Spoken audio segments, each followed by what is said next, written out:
Hello, and welcome to episode 411 of the Awesome Comics Podcast, the place where the small press makes one hell of a big noise. I'm Vince Hunt, and joining me as always is the creator of the comic series Vanguard, Dan Butcher. Hello. The square peg in the round hole of the world, Tony Esmond. Yeah, baby. And this year? I'm going to do that again. I'm not that old. Come on. Sorry.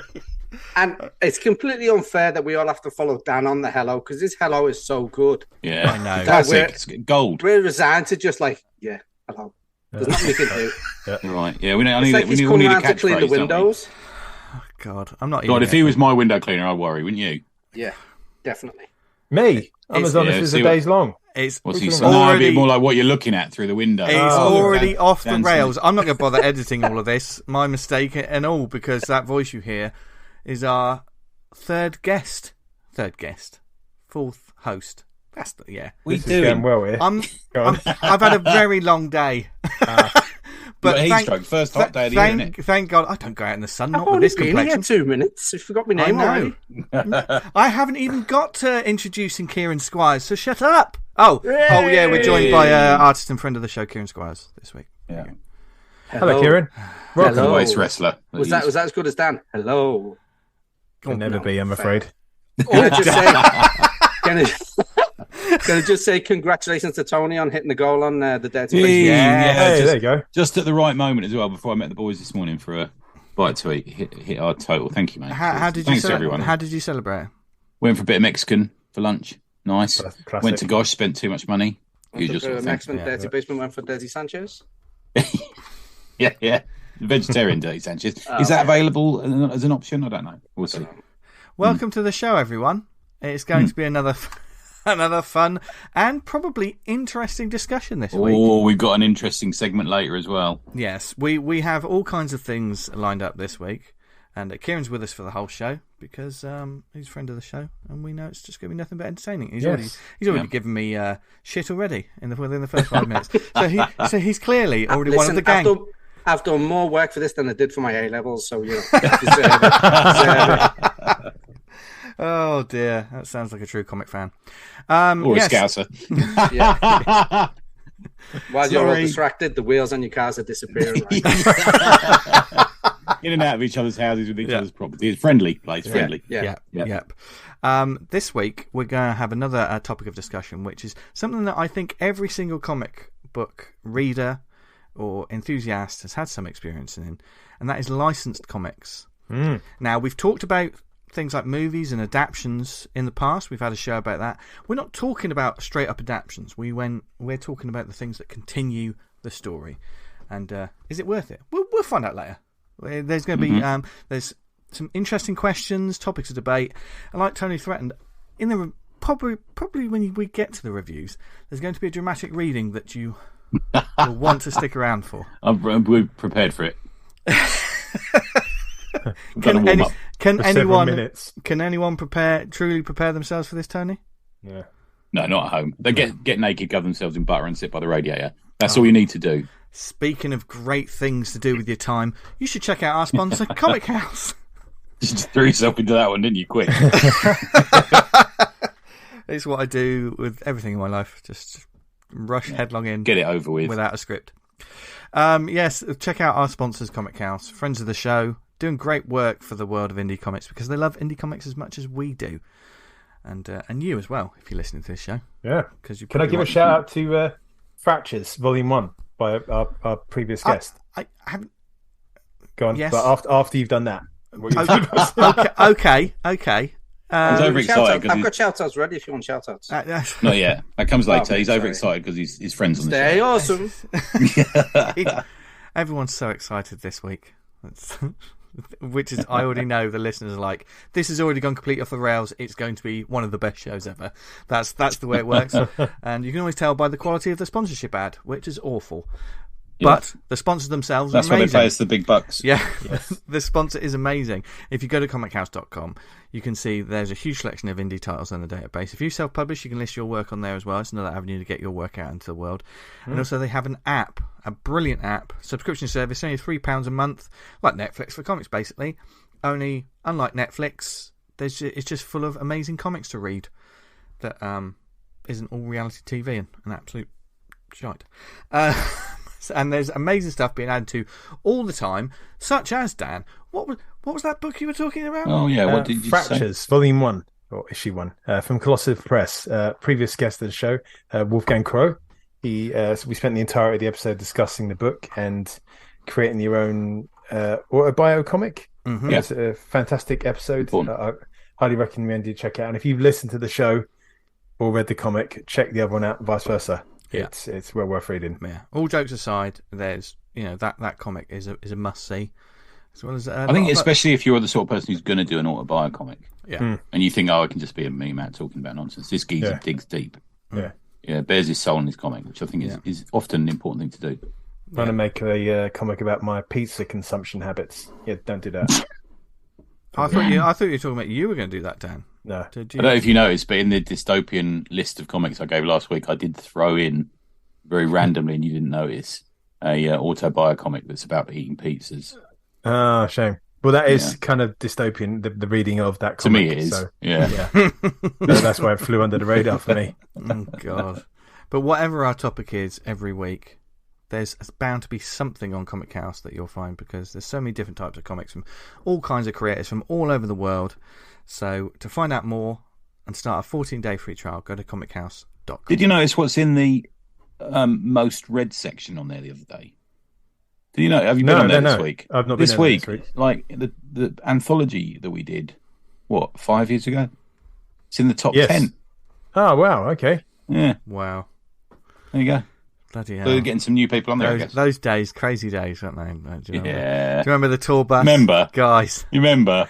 oh my God. The drugs, the drink. We put Guns N' Roses to shame, didn't we, eh? Is that when Dan did his advert for Levi's jeans? So he put his knob in a hot dog. Yeah. Are you pretty much calling Dan the Liefeld of the Awesome Comics podcast? Is that what you're doing, Kieran? I Because if so, that's shots fired. Covers. If we were going to be members of the... Oh my God, are we playing this game? If so, I am all about it, girlfriend. I'm all about it. Let's do it. Well, if we were the original image creators. Oh, Yeah, but- fuck, I'm Valentino, No, aren't but I? no, The short, older bloke. because No, we. That's what I am. It's like, I made Shadowhawk. No, it can't be anything like He's got that. AIDS. I think. I put Tony as Eric Larson.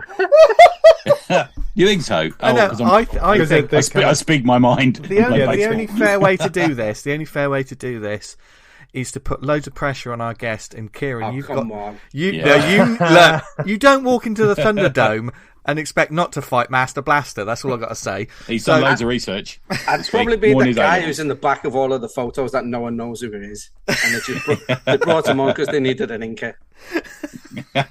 Okay, so if you were gonna the ACP Cast a movie with us. yeah, which one of the Image sort of founders would you say is us? I love this.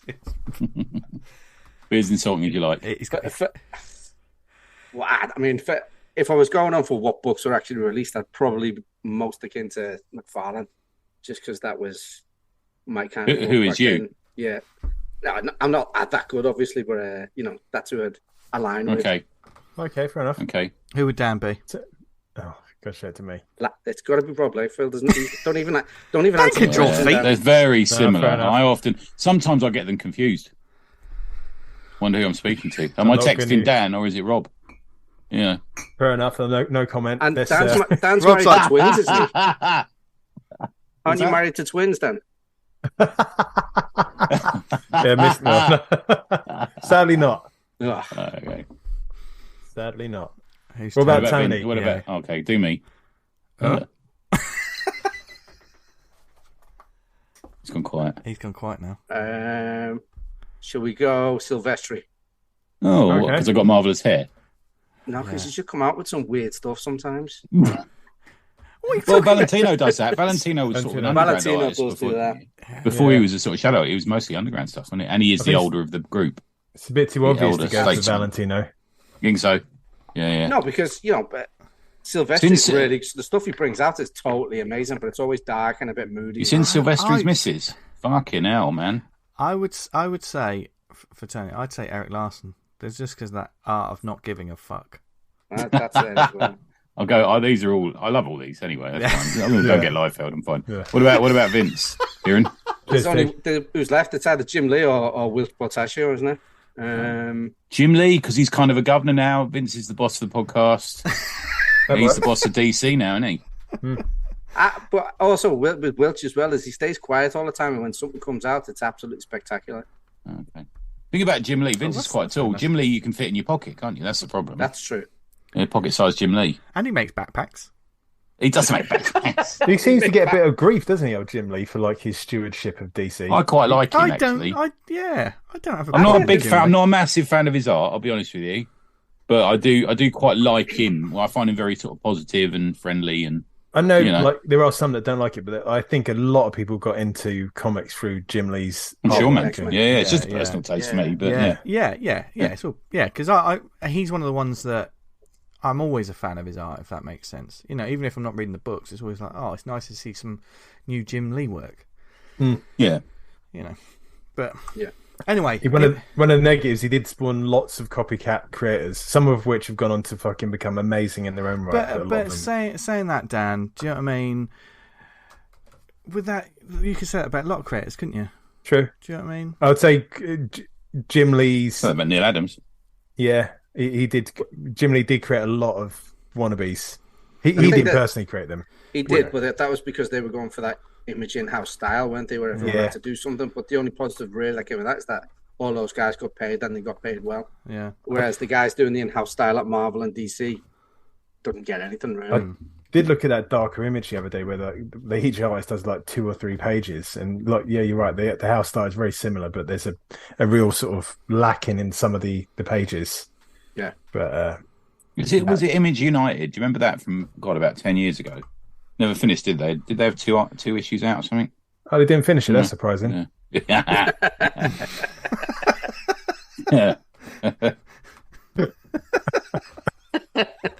Oh dear.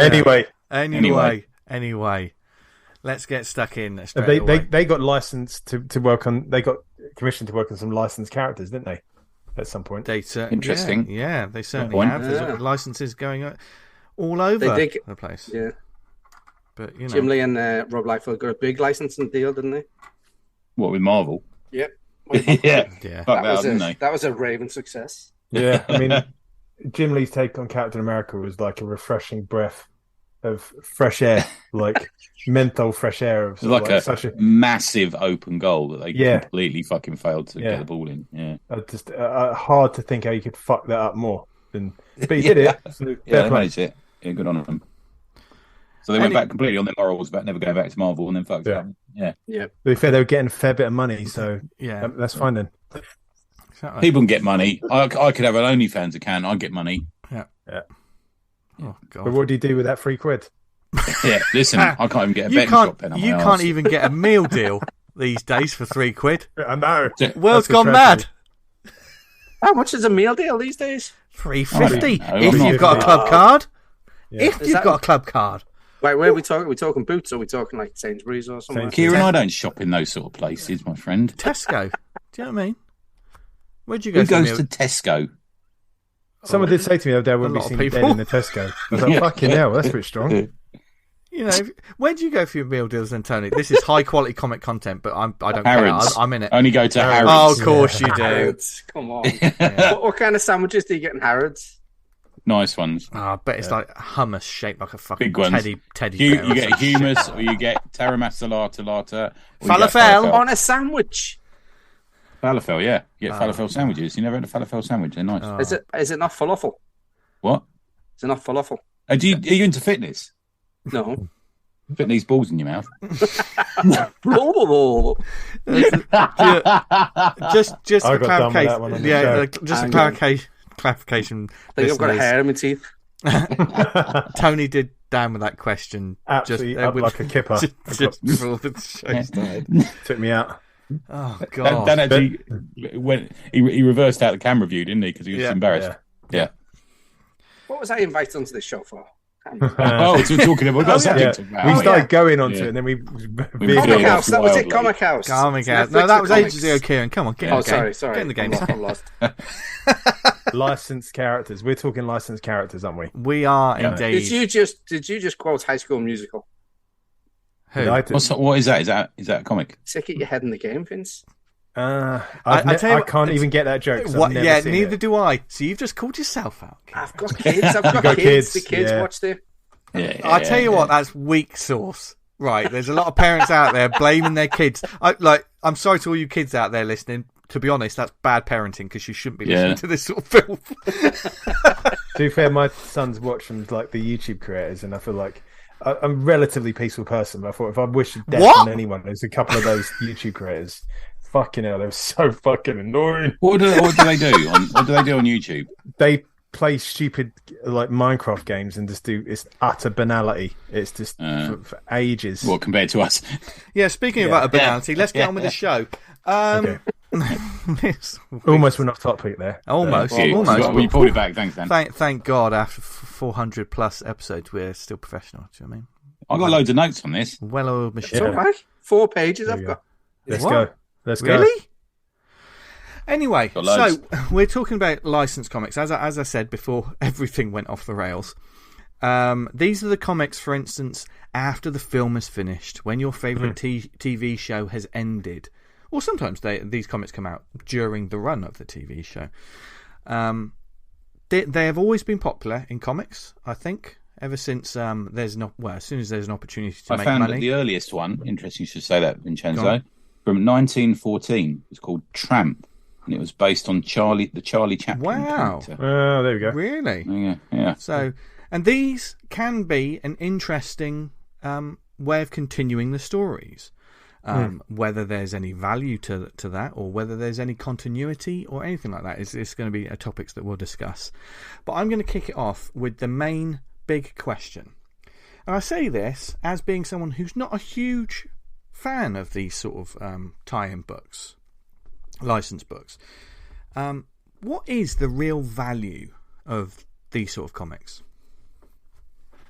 Who would like to go first? Well, I think if you're looking to pick up a license of like an established film or TV show, you've essentially got a built-in audience in some respects. Yeah. Well, you should have, if it's a beloved series or film and people want to carry on with the story. I mean, being younger, I can remember seeing films and TV stuff like, man, I just want more of that, more. And if a comic had come out on that, like the Ghostbusters or whatever, I was fucking Transformers. I was all over it.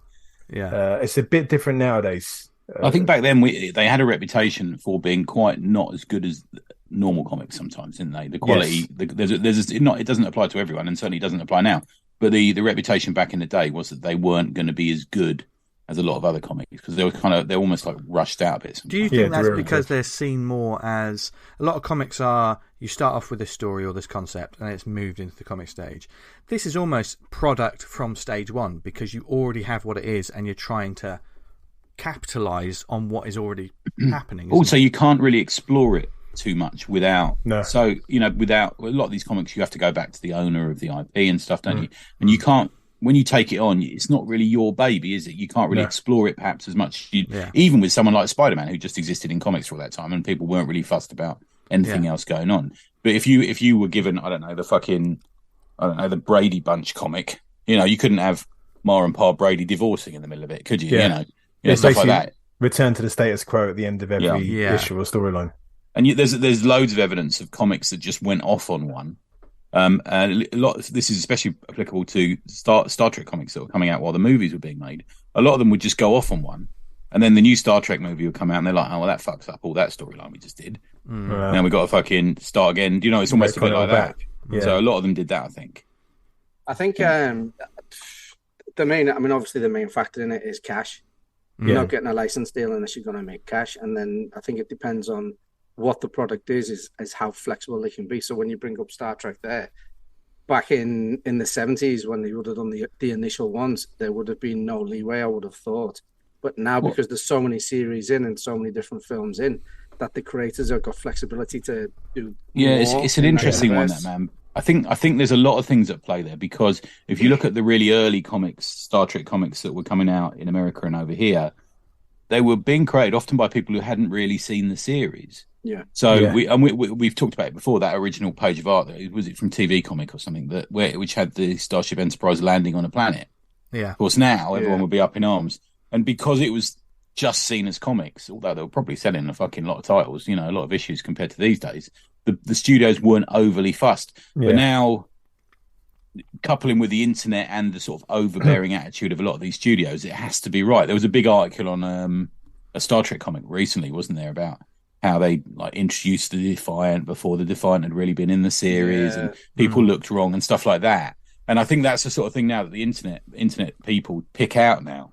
Yeah, totally. I mean, if you speak to anyone in the production, I mean, as always with this, this is a discussion. We're not necessarily completely informed in the production of these things. No, but certainly if you were to talk to artists or writers, I'm sure they'd be like, there are people. It's when you're doing this sort of things, you're not just doing it and sending it out. It normally has to go through someone for checks. You should have to go through compliance, doesn't it? Yeah. Stuff like that. So sometimes it's interesting to see what they would say is good, and do that, and some bits that they completely ignore. Do you know what I mean? I think it depends on who you're dealing with. We hear stories, don't we, about how some companies are like bang on it. They're all over everything you do, every likeness, everything like that. And sometimes we hear, well, they do look at it, but they pretty much leave us alone. Let's get on with what we wanted to say.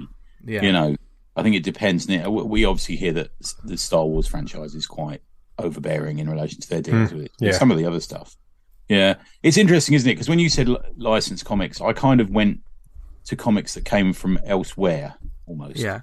And I was sort of coming up with some weird ones, because if you look at licensed comics, the sort of early licenses that come into comics are stuff like Disney comics from the cartoons. Right. There was a famous comic based on the Seven Dwarfs and the Adventures of the Seven Dwarfs Beyond Snow White and stuff. Well, wasn't Scrooge had a massive series for a long time, wasn't it? Scrooge it's still going now, man. Yeah, still going. Yeah, especially and massive in Europe as well. Italy, they're fucking nuts for those comics. But one of the ones I came up with, and it just occurred to me, and I'd completely forgotten that it comes from something else, is my favourite comic of all time, Shang-Chi.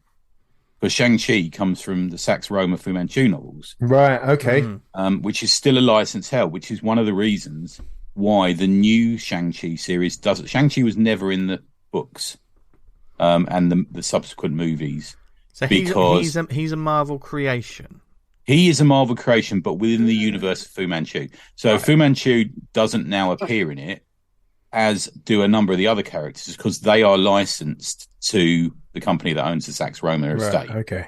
But you can put Shang-Chi in a comic because he's not a licensed character that they had. He's been a creation of Marvel.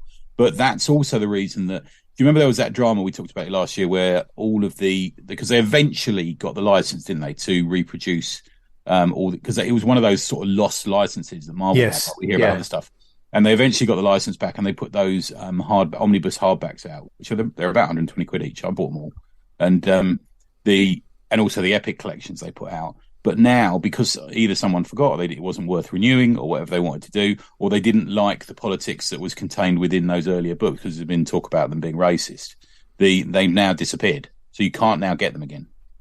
But Shang-Chi will still appear in the Marvel Universe. I know his series is currently ended, but he still is available to appear on his own, but not with his father or his sister or his ex-MI6 boss or anything like that. So is that I presume the copyright on that must be kind of well underway with the old Fu Manchu. When was that? I can't remember the time period for when something is created and it goes out of copyright. Yeah, I'm not sure. It's been extended, and I think it's different between different countries. Some countries don't even have copyright laws, which is why you get Turkish Star Trek.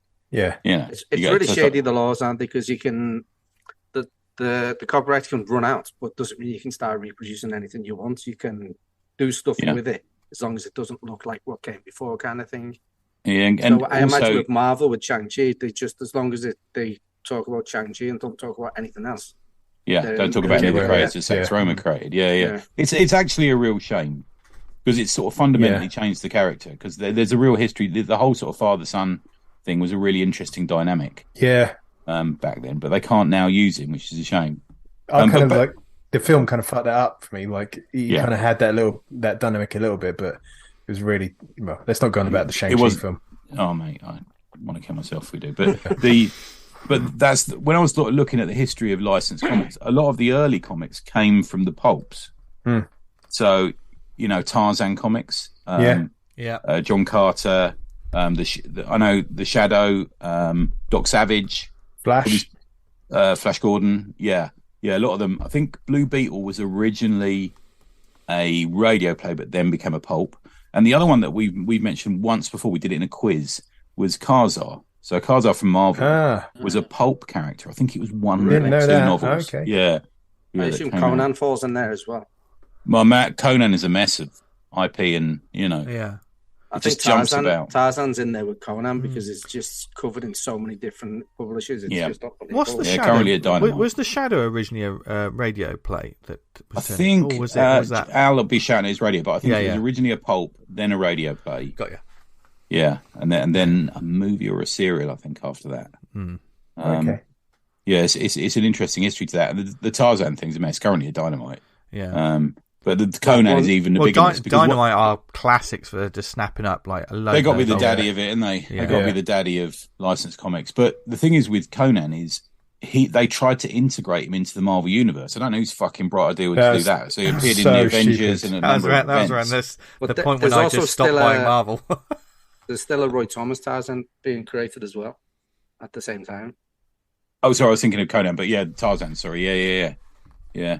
God, that's fucking nuts. I don't know whoever thought it was a good idea to put Conan in the Avengers. And he's in that road of whatever it is. Because you're going to get when he get pulled out, it's like just going to rip everything out with it. And they've had to take the Savage Avengers. I think someone told me it's not ever been on the app, but Savage Avengers was the series where he was a character in it. So there's an Avengers title that will never be on the app until they get the license back for Conan, and then they might add it again. How did they even weave him into the universe? It's insane. Just woke up in one day, fell through a multiverse portal. I don't know. I don't care. But block of ice. But for instance, Dark Horse are a publisher that has been a classic for certainly with the Conan books. Obviously, the Star Wars legacy was with them for years. Terminator, Aliens, Predator, yeah. They're the big daddies for a lot of 80s movies ones, certainly, aren't they? I mean, I know. I've got a Starship Troopers trade on my shelf that was I think came out from Dark Horse. That makes sense because I think Avatar had them for a while. Here's a question for you. This is a question I'll pose you. I was thinking about it earlier. Name a big American company that hasn't done a licensed product. Ooh. Well, name an American comic company that hasn't done a licensed book. Valiant?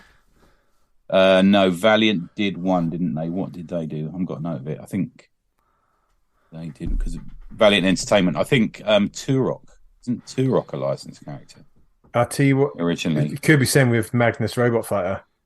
Yeah. That was a pulp character. Yeah. What about... Try another one. Come on. Oh, God. Malibu? Sorry, mate? Malibu?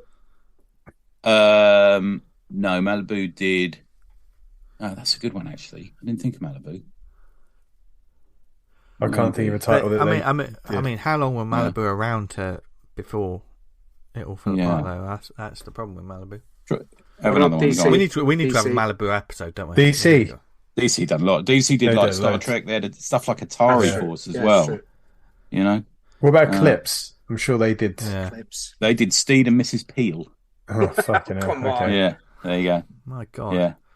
I can't think of one. That's funny. Was it called Steed and Mrs. Peel?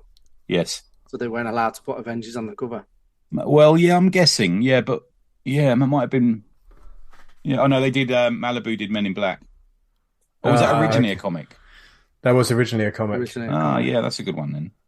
Maybe that one. Okay, that's fair enough. Yeah, but you're saying a lot of companies have basically dipped their toe into the licensing. I know they did. Pardon me, Malibu did owned Adventure Comics. Did Alien Nation. Right. Okay. It's part of the same company. The only you've got Marvel. Marvel have done a lot. So they did Shang-Chi and Kazo, which you mentioned a minute ago. Godzilla. Mm-hmm. The two sort of lost leads, aren't they, on licensed comics? So Rom, he was a toy originally, and Micronauts, which were toys originally as well. Oh, okay. Shogun Warriors, which were toys. G.I. Joe, obviously. Toys. They did Transformers, and Planet of the Apes. Dark Horse done Star Wars. We've done Dark Horse. Tops Comics did Jurassic Park and Green Hornet. And X-Files. And X-Files. Oni did Jay and Silent Bob and Rick and Morty.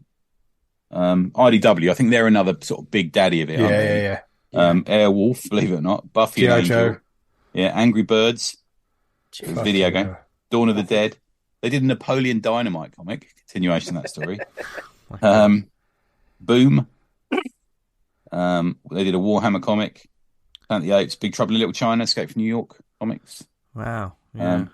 Gold Key and Dell are two big ones. So they made their bones on IP stories and continuing. So they did Gold Key back in the day, did 77 Sunset Strip. They did an Addams Family comic, Dark Shadows, Scooby-Doo comics, Secret Agent, which was based on the prisoner character, Danger Man character.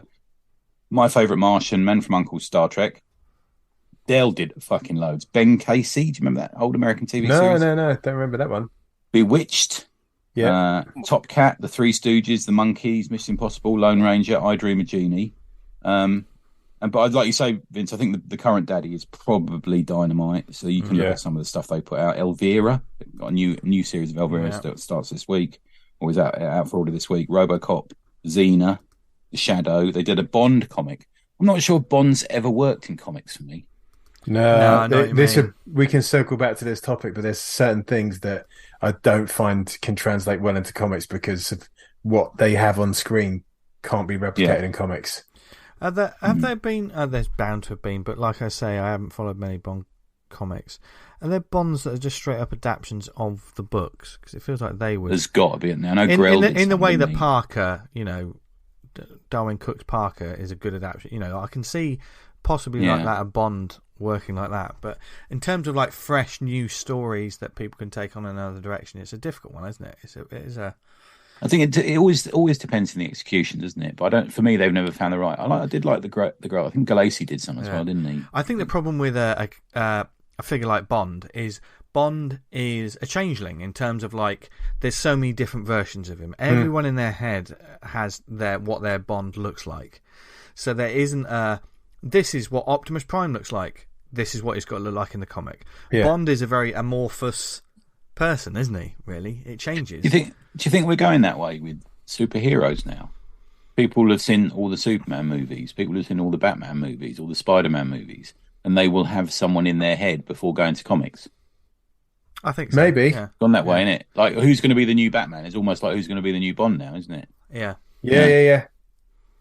There's lots of speculation on who's going to be the next Batman, and do you know what is widely considered the worst licensed comic ever? Go on. NFL Super Pro. For sure. That's infamous, that one. Didn't we pick that in a worst comic? I think we did, London. I think that was in one of our. I think it was, yeah. I definitely didn't win that one. I think that's one where I had the Glenn Danzig comic that didn't win. And speaking of comics that come from other places, that really belong to, it's not essentially an IP, but Thor. Yeah.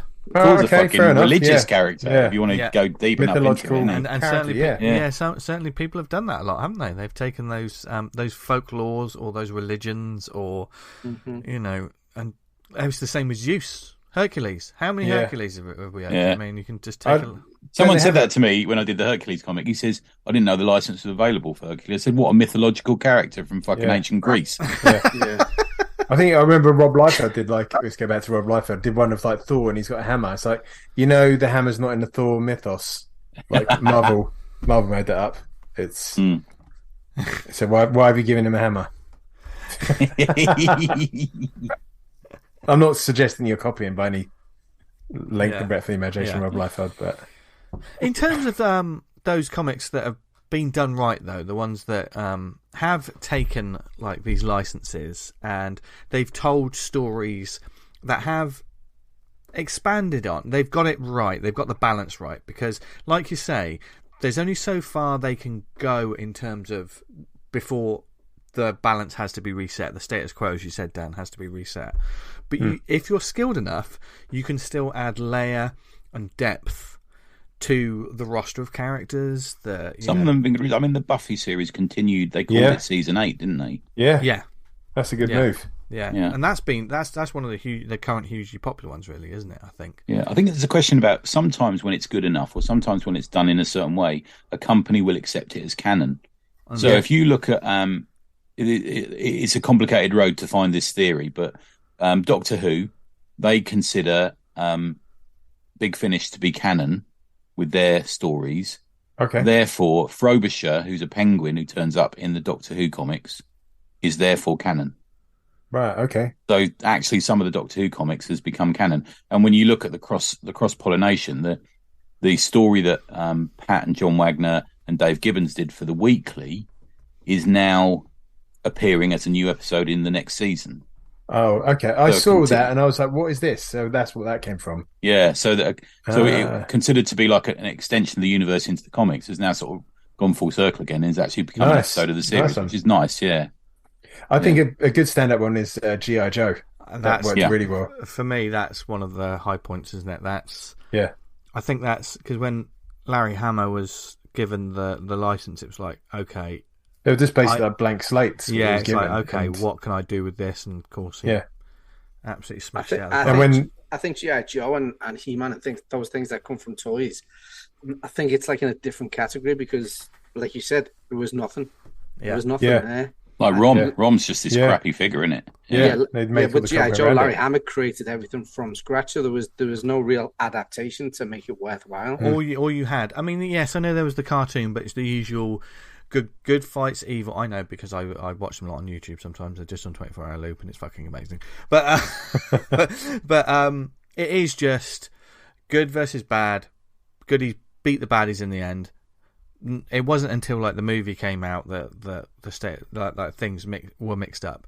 So your weekly is always where you are, but with all you had in terms of what the characters were from a sort of as a kid who had action figures and stuff was the fact file on the back of this packet, which when you read that opened the world of G.I. Joe. All of a sudden you're like, God, this guy wakes up and goes for a 24-mile run in 5 o'clock in the morning. This is amazing.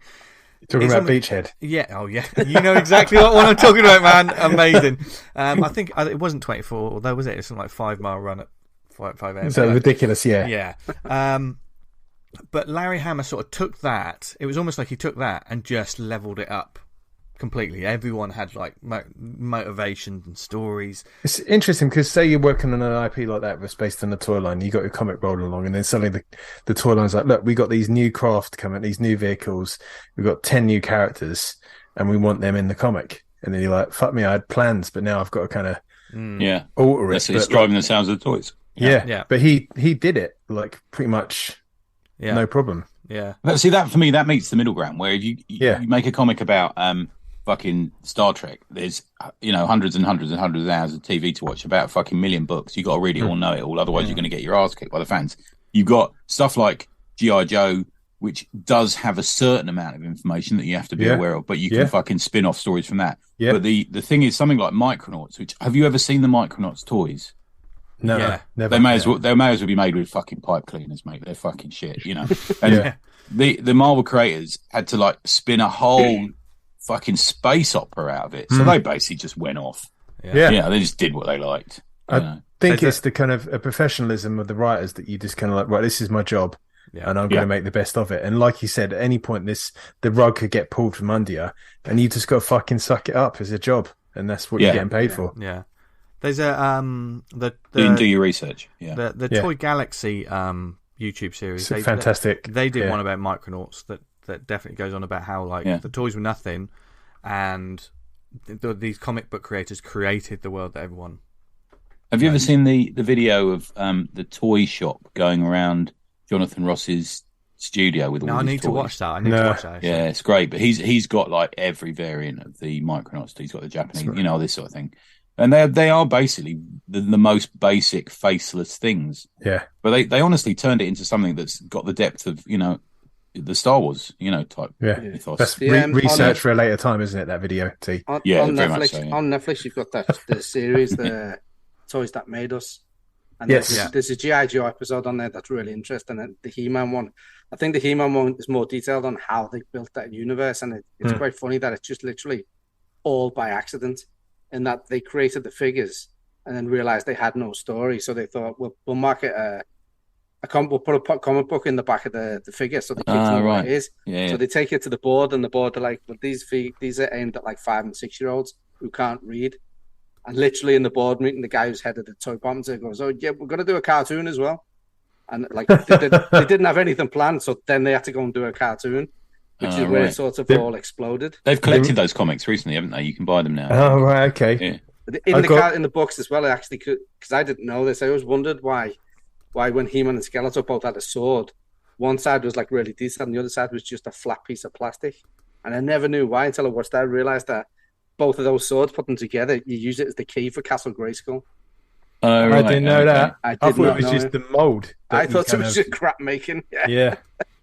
There's actually a book that came out, and I've stuck it on like a read list, that how like those cartoons and comics of that age are basically all about commercialism and selling product.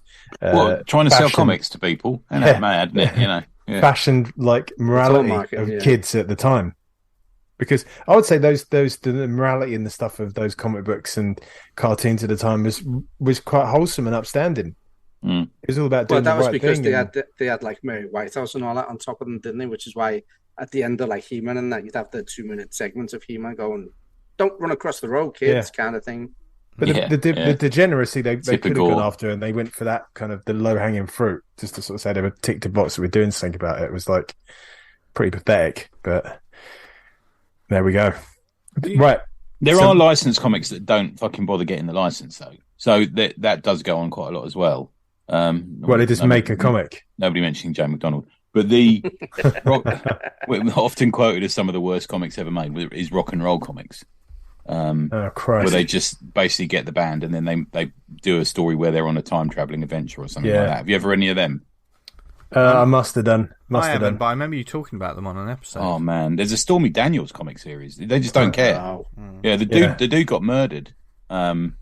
Who ran the company, and there's a sort of big conspiracy theory. There's a sort of theory that it's a band who sort of their fans didn't like the comics, so got together and murdered him. That's pretty fucking hardcore. Yeah, I think it's the Backstreet Boys. I think they actually had to go and speak to the Backstreet Boys and figure out where they were at the time of the murder or something, because they were in the middle of some sort of really vicious legal court case thing. I know there was they did do like some bio comics, didn't they? I guess. Yeah, I don't think many of them are authorized. But they're things like I think something like Stormy Daniels' Space Force, where she's just got fucking Space Force. I can't imagine that fucking license. Trump's Titans comic. I reviewed that. Yeah. Reagan's Raiders was one. Reagan's Raiders, yeah. That's kind of like a homage pastiche to that comic. Trump's Titans. Oh, okay. I think Reagan's Raiders are quite... Yeah, okay. Yeah. One of my favourite comics is a comic I was telling you guys about it on the WhatsApp one. It's a comic called Warp, which came out of First Comics in the 80s. And there was basically a real hippy-dippy, let's all, free love. Let's all dance and sing in like shiny costumes on the off Broadway that lasted. I think it lasted a week, and I think the guy who plays the dad in Home Alone, he's one of the people in the play. Wow, okay. Sort of famously, and it's this fucking famously terrible movie that they made like a fairly long running first comic series about it with a couple of spin-offs. Like one of the characters called Lord Cumulus because he's in charge of the clouds and all this sort of thing. It's like fucking bit daft, but the comic's actually quite good. Because if someone pitched that comic, you're like, what? Why would you do that? But obviously, yeah, it's good. It works all right. We all picked for a comic each, didn't we, to talk about? Should we go around and do a bit of that and how we got on with it? Yeah. Should we start off first, D-Man? Let's guess first. Yeah. Guess first. So, Kieran, we said we're going to pick a comic and then an IP comic and kind of take a look at it and how it related to what it's come from. So what did you go for, Kieran? Well, the first one of the suggestions that got thrown up was Batman 89, and I jumped straight on it because it was kind of connected to, not where I first started collecting comics, but it was where it was sort of ignited my interest in American-style comics, which is like obviously around 89-ish when the film came out, and I think Death in the Family graphic novel had just been released as well. Okay. So we've spoken about the actual comic adaptation of that film, which is fucking like for me the gold standard. Well, that was the first error that I made when reading this book because I went back and read the movie adaptation. Because I read it a million times back then as well, and I just thought I'll go over it again. And you're right, Dan. It's just unbelievably spectacular. Yeah. There's not a line out of place. It's Jerry Ordway on art. Right. Everybody looks like everybody, including Moxie from Off We Design Pets. They all look like who they're supposed to look like in every panel. And I mean, it's written by Denny O'Neil, but it's quite clearly edited by Denny O'Neil and controlled by Denny O'Neil. and he keeps everything in line with the way the film is. It's panel for panel, the film. It's absolutely spectacular. The second mistake I made was not checking up on the book before going into it, because it's called Batman 89. So when you say Batman 89, I don't know about you guys, but I immediately think Batman 89, Michael Keaton. Yes, the direct. I presume, are you going to talk about the likenesses of the... No. It's that. Okay. It's not really Batman 89. It's Batman 92, because it doesn't follow Batman 89. It follows Batman Returns. Right. So there's 2 movies before this, and it's sort of kind of, that's where the trouble came for me, is that I was lost to the first few things about what was going on, because it went straight into following Harvey Dent in the story. I'm not going to go into too much of the story. It's basically about Harvey Dent becoming Two-Face and whatever tensions are in Gotham at that time. But the discussion is whether the licensing holds up and whether it's what we want to see. And for me, it just didn't work. And I couldn't figure out why until I went researching more about the book itself rather than just the story. Now, it's written by a guy called Sam Hamm. And Sam Hamm wrote the story and the screenplay for the first film, and he wrote the screenplay for the second film. You can draw a line under that, and I think that's what DC have done. If they've marketed it as 89, because nostalgia, and obviously because Keaton's reprising the role in The Flash. And they've got Sam Hamm on board, who wrote the original film. Now, everybody who doesn't think too much about it will go, oh, yeah, that's going to be amazing. But a screenwriter for a film, when you get the credit for a screenwriter in the film, it doesn't mean you've written the film. It just means you had a good wedge to do with the film. Yeah. And you've negotiated a deal to get your name on it, because there's many instances when the final script you use wasn't written by the guy who's name's on the film. Yeah. It's completely different. And he himself even states that there's bits in the first film that he didn't have anything to do. So I watched there was an interview with him online about it. And when Vicky Vale comes in, when Alfred brings Vicky Vale into the Batcave, if you think about it, it's absolutely ridiculous that he just brings in the Batcave. Yeah. And he himself says, that was not my idea. Now, he also reveals that at the time there was a writer's strike around there. And when the writer's strike was on, basically his role in the film kind of ended. And then it would have been like any normal film where they were rewriting the script on a daily basis on set to match things. So I think the issue here is not because they brought the writer in and sold the book with the original writer, when actually it's not the writer, it's what everybody classes that film as, Tim Burton's Batman. And if Tim Burton's not there directing what this is supposed to look like, then it's not going to look like what it's supposed to look like. And I think that's where this film falls down. It doesn't look like Tim Burton's Batman. This could be any Batman story in any comic. Because he's got like white eyes as well in that comic, which was like it was so jarring. Some kind of technology on it, but they don't really explain that that's what it is. It's just looking at the image, you're like, what's going on with the eyes? And the artist is absolutely amazing. And apparently, the artist himself was the guy who pitched this in 2015, and he got knocked back. Now, obviously, DC have seen that there's money to be made because Keaton's coming back, so they pushed it through. And I get the feeling the artist was rushed through doing everything, because there's only 2 likenesses in the book that really hold up. One is Billy D. Williams, and the other one is the guy who plays Alfred. He's spot on. The guy who plays Alfred is like a cartoonish kind of figure anyway, when you actually see the real actor. So that one's easy. Now, the Billy D. Williams one is quite good. But like Michael Keaton just gets reduced to eyebrows. Yeah. If you didn't know the eyebrows, you know it's Batman, you know it's Bruce Wayne, because that's what they're saying all the way through, but it doesn't really look like him. I think I've read the first 2 issues, and I think what really put me off is it didn't feel like this was set in 18. It felt like modern day politics being pushed into a kind of like a fun retro comic. Do you know what I mean? They were talking about like stuff, politics of the day today, like that were currently in like the zeitgeist, and they were talking about it in like Batman 89. It's like this. The films were never like this. Like, what is this doing in it? Well, that's kind of where I was going as well, because they're doing that in this universe, but then visually, it's not the universe. There's no Art Deco going on anywhere in the book. Yeah, there's no noir. That's the concept. Is noir. The whole thing is supposed to be dark, and it's like the guy's never inked the page. And when I was looking at his work, when he does his amazing work, it's painted, and he's painted it.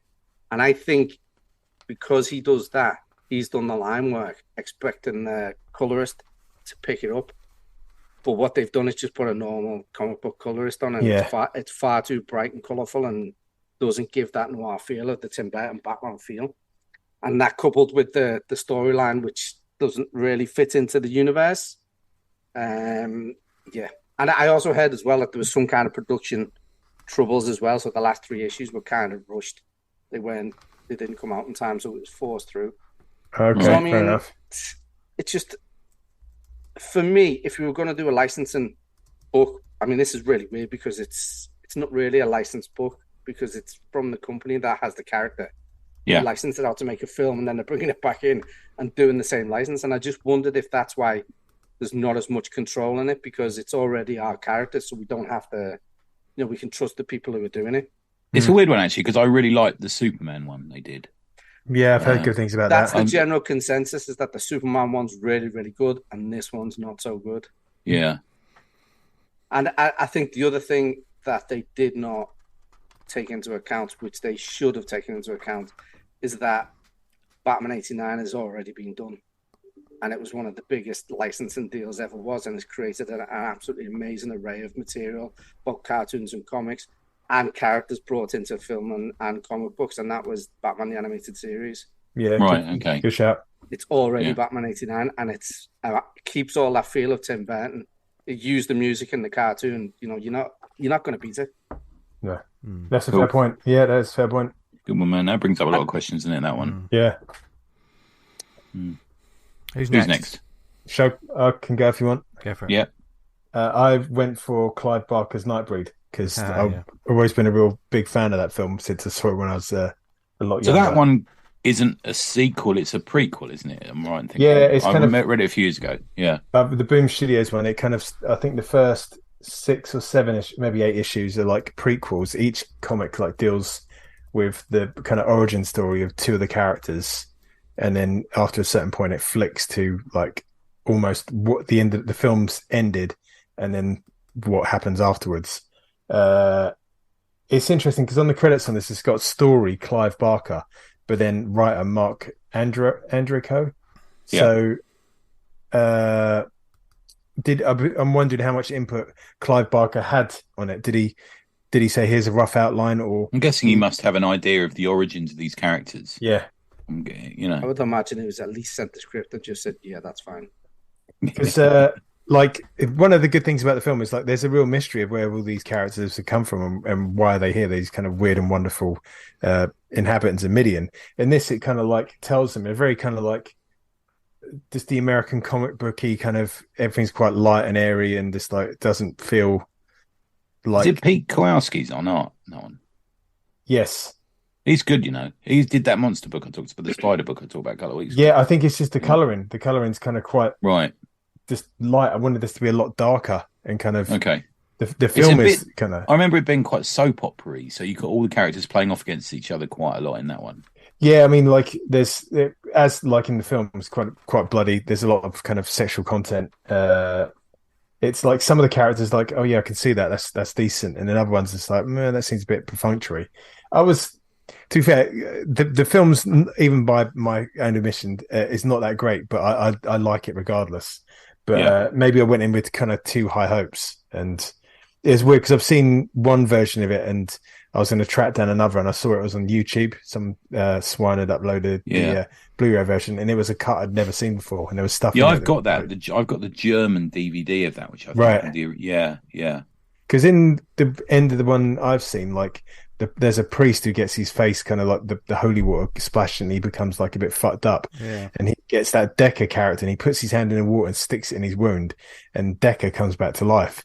Yeah. But in this one, the cut I saw on YouTube, the Blu-ray version, that's not in it at all, that scene. And that priest comes up against the sheriff, the Sons of the Free guy, and he's like all been burnt up, and he kills him and sort of goes off on his mission to hunt the Nightbreed on his own. So it's quite a I'm a sort of low-level fan of Clive Barker. I've read some of his books and seen the movies, and if you like books like Weave World and the Books of Blood are actually big, thick books, aren't they? But I remember going to seeing Nightbreed when it came out of the pictures, and then buying the book, and the book's actually a really quick read. It's quite a short book. It's pretty much one for one. What's in the book is in the film. It's really I think I blasted through that and like the Hellbound Heart so quickly, or Yeah. Hellraiser, and they're pretty much spot on to what's in the film. It's almost like they could have been a novelization of the film, as opposed maybe to the other way yeah. around. But Yeah. the comics are all right. I kind of like no great shakes. I think there was an earlier series that ran. Not as good. Much more sort of not as. I didn't really enjoy the first series. This one I actually enjoyed it. I enjoyed it more because everything is more defined and you can tell who everyone is. Tell who the characters are. It's there's that one character, Lude, who kind of like this kind of looks like a black kind of. He's like absolutely pitch black, like night skin with horns. And he's just like, they're like young teenagers just having like threesomes out in the open. It's just like, okay, fair enough. It's quite open. There's, like I said, there's a lot of kind of drama, interpersonal relationships between characters. And I only got to the first issue of where it kicks to the present day, and like Aaron Boone, who's Cabal, goes off to kind of find a new home for the Nightbreed, and it kind of goes from there. But I don't know. I think I was front loaded. I wanted so much more from the series that it was never going to be what I wanted it to be. So I like Andrejko's writing. He did that Manhunter series, which I thought was well written. Oh, nice one. Very much sort of in the. I'm going to put him in a sort of Bendis kind of vibe. I think he's got that sort of slightly Hollywood writing. Yes, I get you mean. Yeah, It's very much kind of like solid, but just Yeah, I get you. The covers I remember being good as well. The covers by different nights on this one sort of iconic kind of the covers are really nice. Yeah. Did it cite on this? No. I'll cut up Riley Rossomo. Riley Rossomo, nice. I like his stuff. Yeah, really good. They're really good. If the whole book was drawn like that, I'd be like, mate, this is fucking great. Yeah. But not to do the other chap down, but the covers, lovely stuff. Nice. Cool, that's me. Tony, do you want to go next? Yeah, so mine's a very quick one. Mine's The Ginger Dead Man, Action Lab Danger Zone, aka Full Moon Studios presents Full Moon Studios. For mature readers, I just read the first issue as I had it in a pile of Full Moon comics because I'm a fan. Written by Brockton McKinney, artwork by Sergio Rios, colours by Marcello Costa. Yeah, you're not going to get if you've seen any of the films. Have you seen the Ginger Dead films at all? No. I've seen the Gary Busey Master and so it's basically Gary Busey's a serial killer who somehow gets reincarnated as a gingerbread man and becomes a ginger dead man. And I think at the end of most of the films, he's kind of killed. There's a Ginger Dead Man versus Evil Bong film. There's various. They have become trauma. Full Moon. They used to be more watchable. Recently, they've become trauma. But you can't. They're hard to find actually because they've got their own streaming service now, and you can't find the films elsewhere. So you kind of have to rely on Blu-rays and DVDs and stuff like that if you haven't got the streaming. But it's basically a return to a re-origin story where a gang break in to make some drugs in an old bakery. Surprisingly enough, they mix some of this sort of super-powered drugs in with the baking thing, and out comes the Ginger Dead Man who says, "Guess who's back?" He says, "Hey, shit dicks, guess who's batch?" And then he goes around killing them in various sort of painful ways. He cuts the final scene is he cuts one of their fingers off and sticks it in his crotch as if he's got a massive penis. That's the final page. And he says, "Now who wants to fuck with the Ginger Dead Man?" And he's got a finger for a penis and a big knife in his hand. He's covered in blood. So it is, real classy it's not, stuff. Yeah, it's not a Kira Kurosawa, No. It's not a boot de souffle, it's nothing like that. It's fucking, it is what you expect it to be. Yeah. So, man, it's good. It's all good. I kind of like it. Be seeing the people at Full Moon Studios are like, yeah, man, whatever. Yeah, I guess. I guess. Fine. Yeah. It's just fucking violent and mental and a quick read and not the most professionally drawn or coloured piece of art, comic work in the world. But I like it. It's trashy. It's nonsense. It's all right. There you go. Ginger Dead Man 1. I think I don't know how many of these they made because Action Lab I think went under not long after this. But okay. Yeah, this is the first one. There's a series. If you dig back, Full Moon have had a try at doing comics in various different fucking places for almost for a couple of decades. They were at Eternity Press for a while. Then they had their own comic, which was Dollman Kills the Full Moon Universe, which is, I have to say, the colours are really good. on that because Simon Robbins coloured it. He's our buddy. They've got their high points. Some of them are good, some of them are bad. That's how it is. Nice. That's licensed comics for you, though. Isn't it? Some are good, some are bad. Yeah. Real mixed bag. Yeah.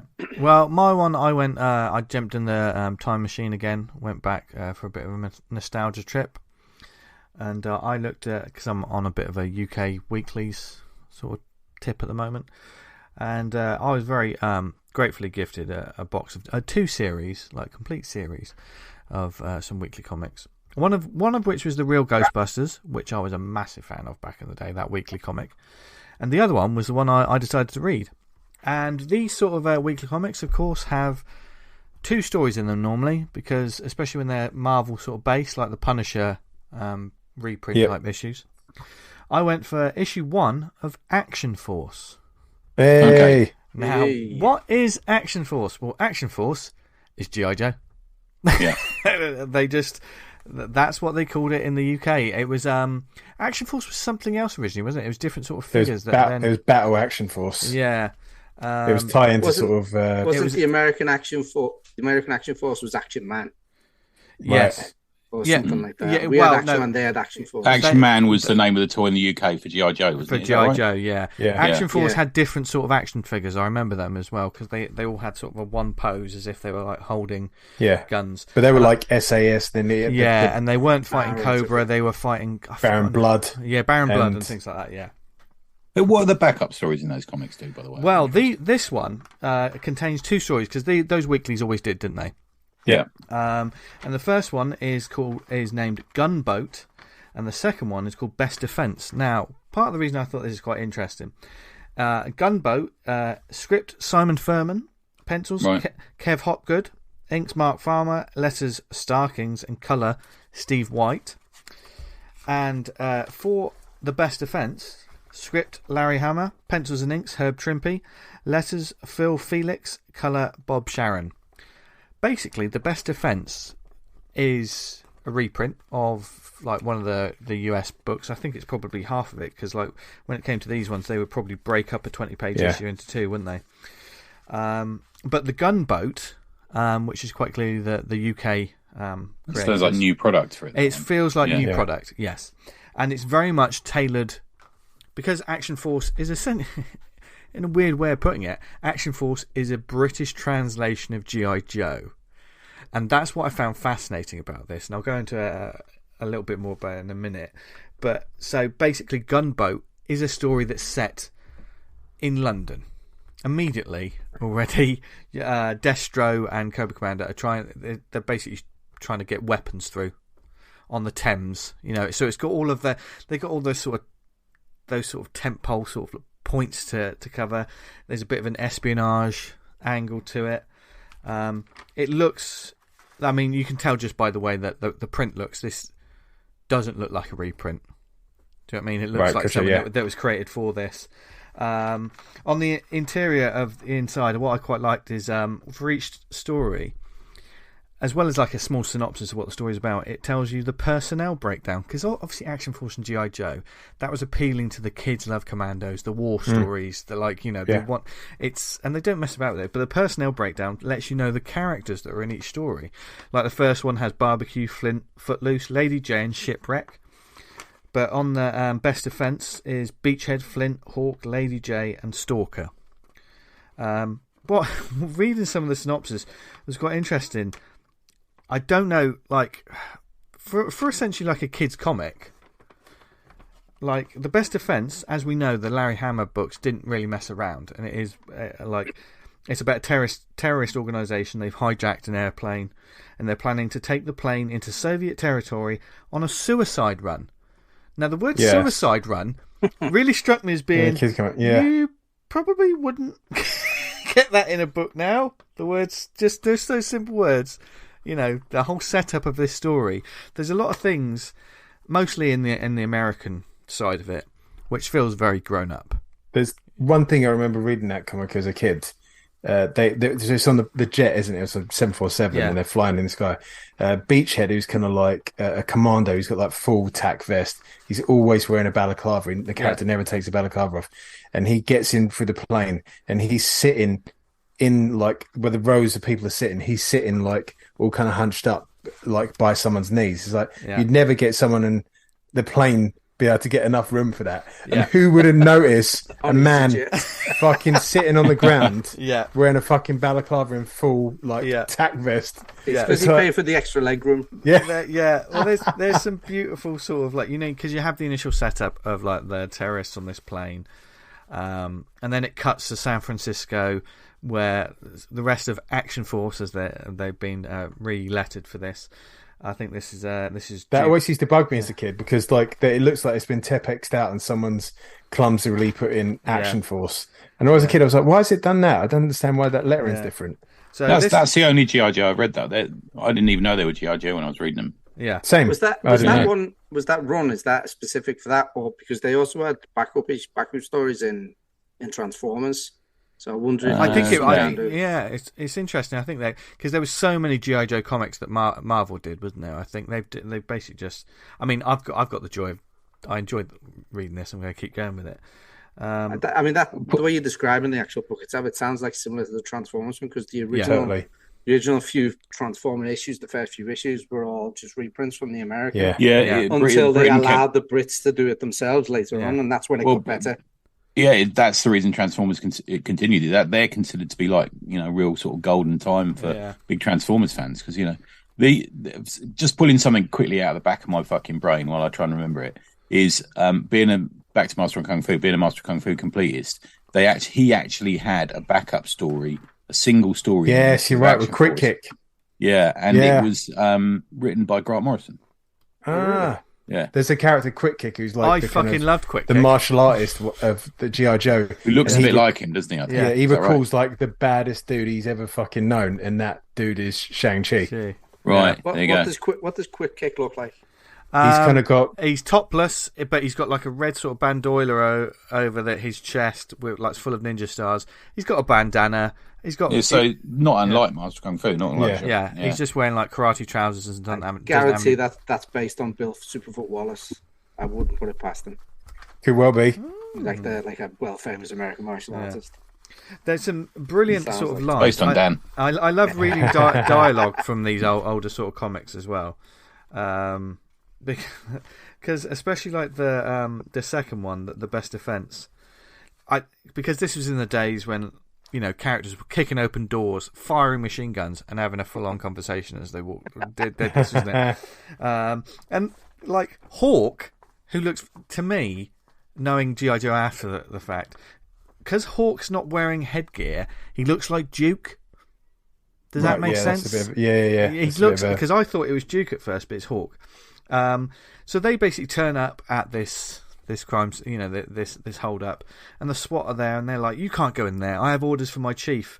Hawk's just walking up with an Uzi in his hand. They're just casually walking to the front of this place. He goes, "I'm a general. I can go anywhere I please, and my orders come from the president, the one with the pompadour and rosy cheeks." What?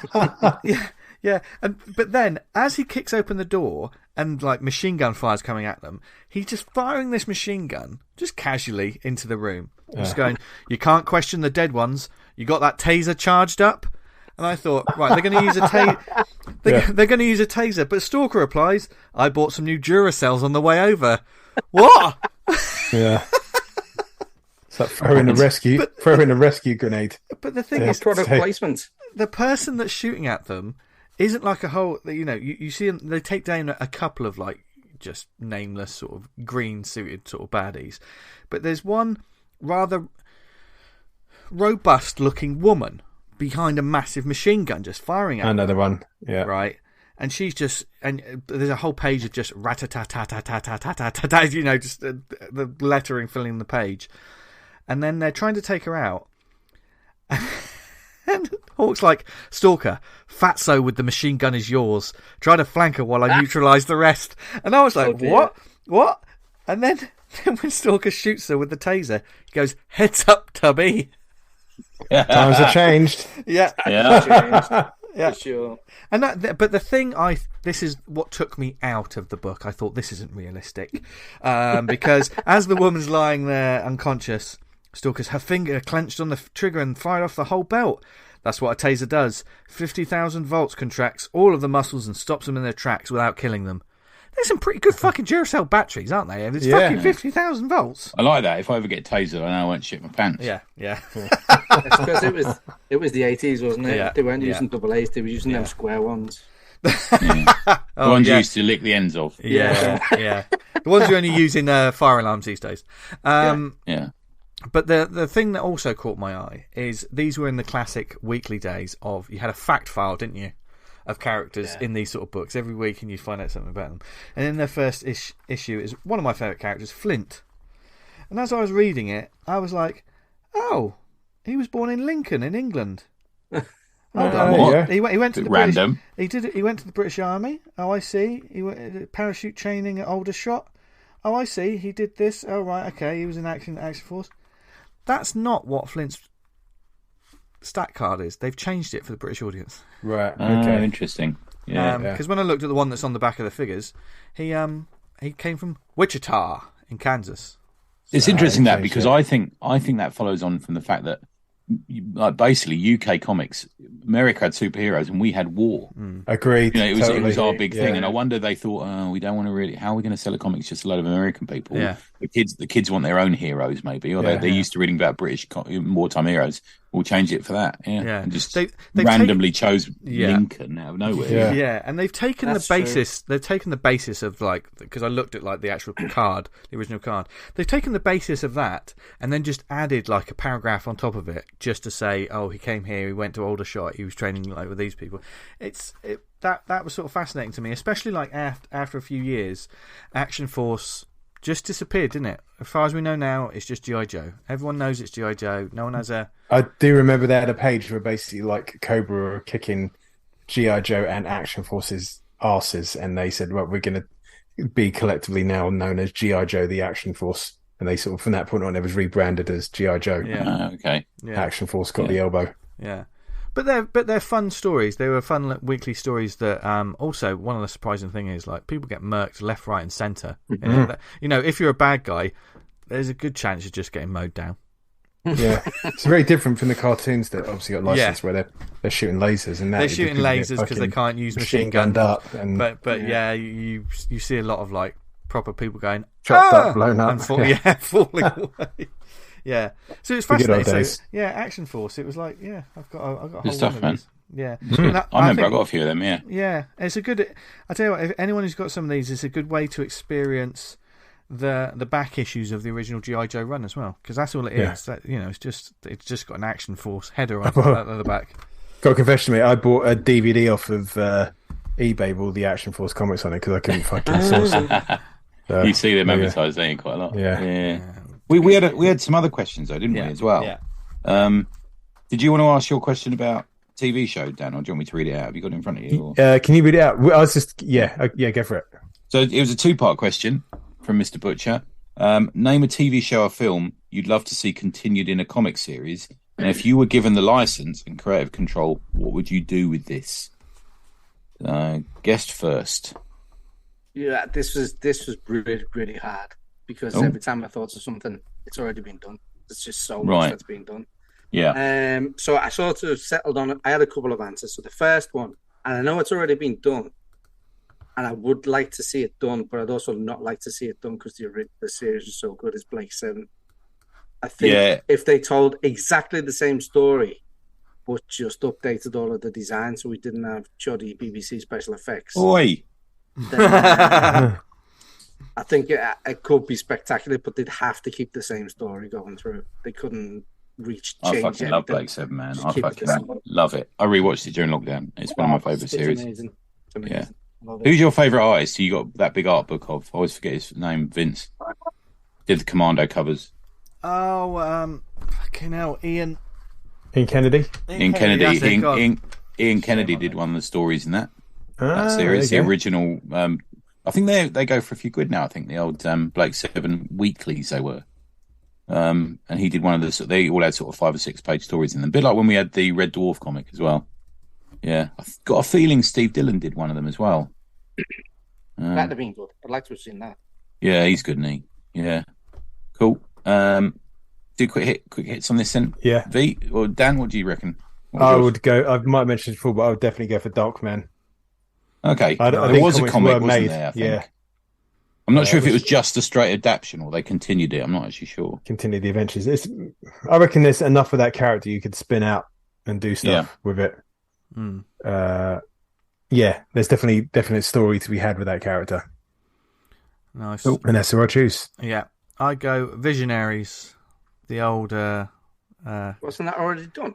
It was already done, but I was thinking about it recently.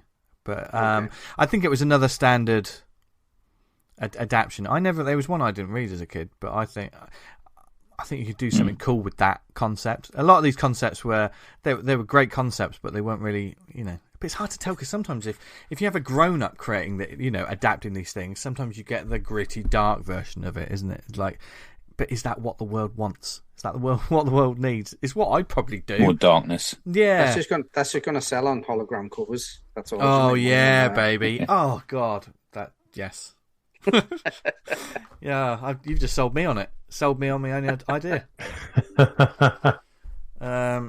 So what would yours be? I've got to do one. Mine. I particularly chose this because it was ended too early.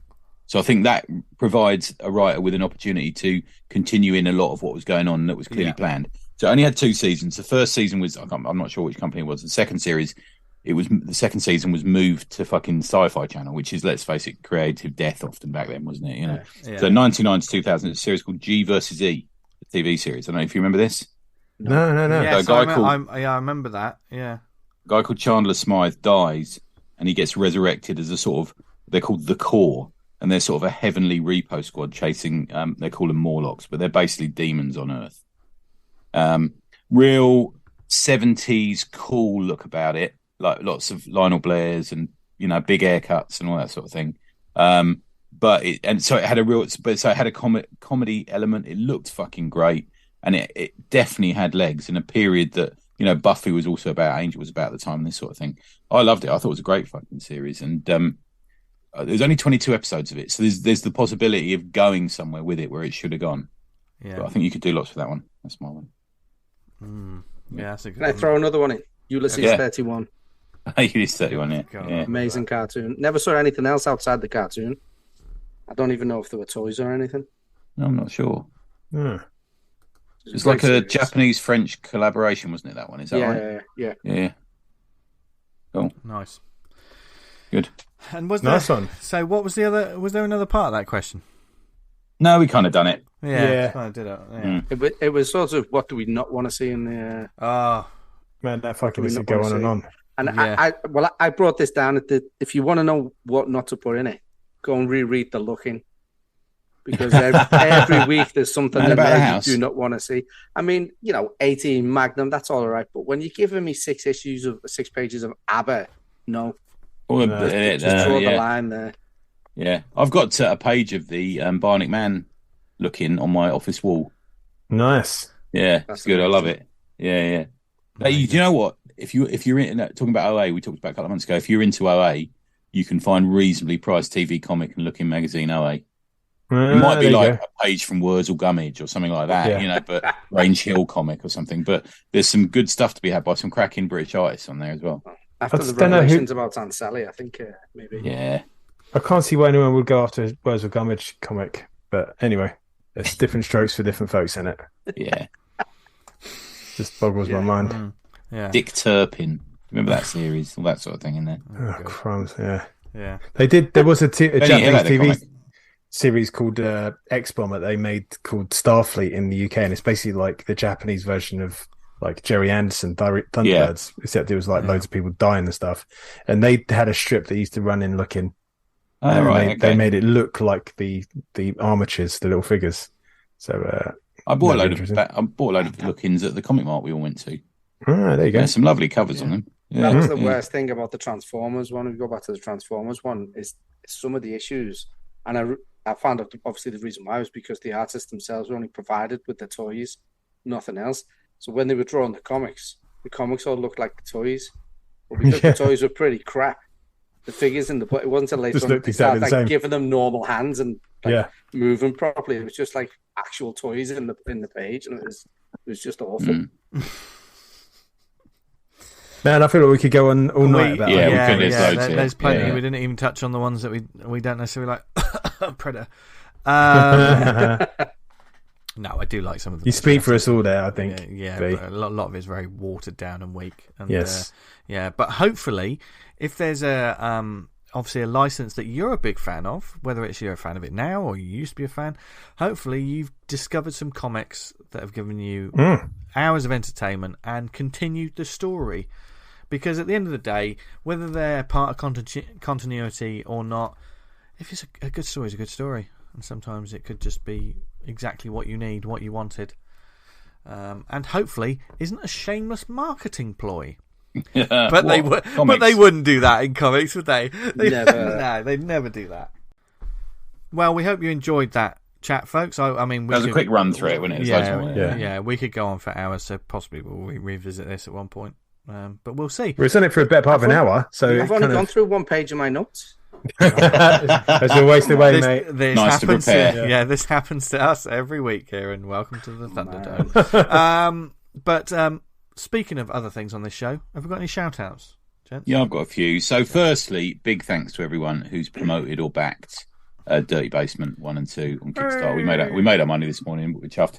Like I said earlier, we had a little celebration. But yeah, we really appreciate it. We only did it for 20 days. I think we've still got 17 days left. So still time to get on it. You can get the comics for £3. We played our normal day in a certain comic shop today by saying, how much do you reckon this is? And we fucking underestimated every single time. But these are reasonably priced. So go and if you fancy something that's part of what we're calling the new underground, go and have a look at it. Thanks to Tom Stewart for sending me a Johnny Ryan book that I didn't have actually this week. I was fucking chuckling away and sending you both pictures from it, wasn't I? Yeah. Which can never be repeated. That fucking geezer's wrong. Speaking of wrong people, I'll be up in Glasgow in a couple of weeks for Glasgow Comic Con. Going up to see the boys up there. That'll be good fun. And then I'm rocking on through to Dundee to see the TCS boys. So I'm looking forward to that. Ah, fantastic. Yeah. And the other one, which I've got to give a shout out to whoever these fucking mental people are, they never fail to make me laugh. And that's, just got the new Asteroid Belters through issue 3, Lust in Space. I've been showing you boys some of the pages from it. Fucking hell, man. Absolute naughty. Talk about RoboCop. That one's sort of like an IP comic as well, isn't it? In a way. Big time, yeah. With a fucking let's just hope they never find out and belly never laughs. find the creators, because bloody hell, they've been hot water. Cracking. And you can follow them. I think they're on Twitter, TBH Comics or something like that. I think they are. Worth following. But yeah, Asteroid Belt was issue 3. It's just come off Kickstarter. I'm not sure where they've got a site or anything like that to buy at the moment, but it's well worth digging out and having a look for. Yeah, they're my ones. There you go. Nice, Dan. This is the recommends. Or shout-outs. Shout-outs, Dan. I completely fucking lost it because Tony was doing a recommend there. So, right, I've lost me. Right, okay, I've got my almost weekly now Lawless shout-out. Hey. I won't have to do this. People take the piss out of you for doing this, don't they? Yeah. I'm going to bat for Lawless Comic-Con, which is on That's what it is, Dan. I've not heard of this. Yeah, 28th and 29th of May, 2023, lawlesscomiccon.co.uk. By the Doubletree by Hilton Bristol Hotel. I said that fucking wrong. But you can go there, and there's tons and tons of UK-based comic creators, some of whom have worked in 2000 AD, some worked in the 77, and many other things. I've popped a couple of issues of Viper Crimson Dawn in the raffle thing. So is it a tombola? Yeah. Or raffle? One of the two. So that's a great reason to go. Yeah. Among many others. That's all you need. That reason. Yeah. And I've got one more. If I can just press return on the keyboard, and it's not fucking there. Well, I've got a quick one. I don't know if it's the one that you had, Dan. It's another Kickstarter. Stone Cop. Oh yeah, I'll back this. Yeah, I back this. From Nick Bryan, friend of the show, artist Phil Valued Apley, Slack member, and letterer DC Hopkins, with cover inks by Amanda Louis. I got that wrong. All right, Anchorman. But it's about a city under siege, a series of rock-crushing battles, and one artificial being trying to fulfill his mission and trying to work out if he should. This looks great. I must say, this is right up our lovely street. colours on this, I think. Yeah, there's a lovely sort of watercolour kind of vibe, isn't there? I think. Yeah. Phil's a great talent. I've never seen any of his work before, but I mean, Nick's he knows exactly what he's doing when it comes to Kickstarters and stuff. It's great value for money, so get on it. It's got 23 days left to go as it's currently standing, but definitely don't miss out on this because I think it's another great one. Dan, what was your... The one, I've got two actually. One, it's only got 24 hours at the time of recording, so it'll only be on the last few hours by the time you listen to this. It's Lava Fists by Mike Ashton. It's 1994, and just made his money in it. That's good. Yeah. Lava god Danny Nemerani battles a giant rock monster on his way to school. That's just made its money, so go check that one out. And finally, I've got the Lanas Big Hot Thick Casebook, which is smashed through its goal. Lana's Big Hot Thick Casebook, a brand new graphic novel. Say it again, really what was it careful. Called, Dan? Lana's Big Hot Big Hot what? Hot Thick Casebook. a big new graphic novel collection of spying with Lana's stories. They're very spicy, could say the word. There's action, there's sex, there's brilliant titillation. Artwork. Yeah, fantastic artwork. Do you think we're returning to a period of the return of the Eros comic? There's a few about now, aren't there? Well, talk about a couple tonight. Yeah, if people are going to want to buy these comics, and if they're not being catered to, someone else. If you don't cater for your customers, someone else will. Yeah, I agree. Yeah. So it was. Yeah. I mean, it's better to sell a comic about sex than it is about blowing up fucking people, isn't it? Let's face it. You know what I mean? Yeah, I agree. Yeah. Make love, not war tea, as we've always said. Well said. Oh my word. Now I'm going to make a suggestion here, guys. Can I do a quick shout out? Yeah, of course you can, babe. Sure. It's not really a shout. It's more of a request for anyone who's got Amazon Prime subscription. You know, for deliveries and stuff like that. Yeah. If you've got it, with the Amazon Prime subscription comes a free subscription on Twitch. And if you head over to Twitch and link your account to Prime, you can follow any of the artists that are on there because it's not just gaming. There's loads of artists on there as well. So don't let it go. I didn't know that. Don't let it go to West. There's independents and there's pros on there. Jim Lee's on there. Ryan Benjamin's on there. Will so we can watch him draw and create. Yeah, you can watch him draw and just like people send stupid messages to him and occasionally they answer, but you can watch him do stuff. Yeah, it's just live streaming as they work, isn't it? It's basically like a normal subscription, costs about £5 or something like that, but you get one free with your Prime subscription. So the artist will get £2 or £2 or £3 off that subscription. Oh, nice work. Good. Oh, good shout. So the suggestion I was going to make is we do our special recommend and then we let Kieran do his. It breaks up a bit that way. Okay. How would you? Are you guys ready? Good. Yeah, ready? Yeah. One there. So we're kicking off the recommendations section part of the show. And it's going to start a little bit differently, as Tony said. So ladies and gentlemen, I'm going to speak about the recently acquired comic at Casa Esmond, War Epic from Nathan Chowdry. New comic that we've certainly enjoyed. Books by him called Sea Diver and Crash Site, which are just crazy stuff, aren't they? This is a smaller A5 single story in colour, which feels like the first of the series. In fact, it should be the first series, unless you go to Nathan's page in which he's written, unless I give up on it, which could happen. So it might be a series, might not. Depends how he feels about it. Let me set the scene for you. The year is 1944. As the sun begins to set on Germany's war, a sadistic head of a prisoner of war camp must decide how he wants his final days in charge to go. Right, so rather than review this or recommend it or whatever we're going to do, I thought we would do... I'm going to hand over now to the ACP radiophonic players. I will be performing the part of the introduction. Vincent Hunt will be performing the part of the Commandant. Hello there. And Daniel Guns Butcher will be performing the part. Hello, Vince. Hello. And Daniel Guns Butcher will be performing the part of the sculptor, aka the prisoner. Hello, Daniel. Good evening. Thanks for having me. Thank you. Allow me to set the scene. We're inside the castle walls of a wartime Nazi Germany prisoner of war camp, and the commandant has arrived, and something is about to happen. And I'll hand over to you, Vincent. So it's me being I'm the prisoner on it. It's me. We'll fight this up already. On, you go. I'll hand over to you. Sorry, Dan. That's right. Commandant Brun, we present to you our latest piece, Life Giver. And unveiled on the floor of this barren room is a statue in gold of the Commandant naked, doing a lady from behind. Over to you, Vincent. A coming face. You gave me a coming face.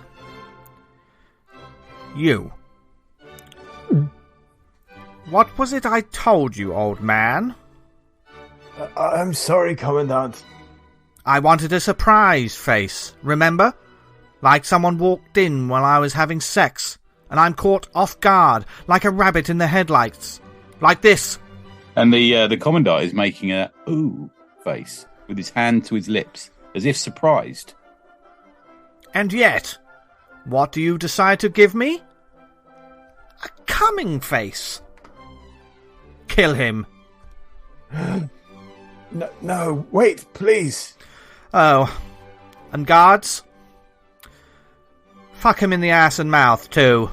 No, stop. And guards? Ass first. What greater recommendation could we possibly make for a comic other than that incredible dramatic reading? I think it deserves a round of applause. I'm severely shocked at how good that actually was. It was very good.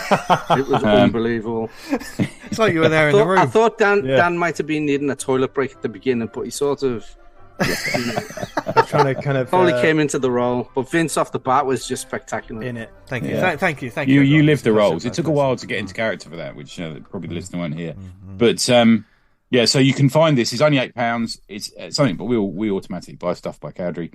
You can go to Nathan Chowdry, Cowdry, nathancowdry.bigcartel.com and get a copy. I suggest they're probably going to sell out quite quickly. There's a bit of a buzz around it. I already had a couple of people saying, "Have you read it yet? Have you read it yet?" Through to me today. Nice. And you can find him on Instagram at Stinkstagram. His Instagram handle. Nice. There you go. It's my first one. Nice. Gentlemen, well done. And thank you. Pleasure. You're doing dramatic readings for all of us? No. No. Just you, Kieran. No, but what is your recommendation? Well, this is good because my recommendation is Rooster Fighter, so I'll start on page 1.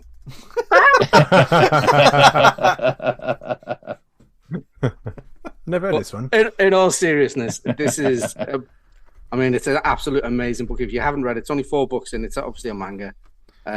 You more than get what you pay for. I mean, our manga's coming up about £8 a book, but there's a lot of pages in there. The art is spectacular, and the storyline is just unbelievably hilarious. It's just everything you would expect from a chicken.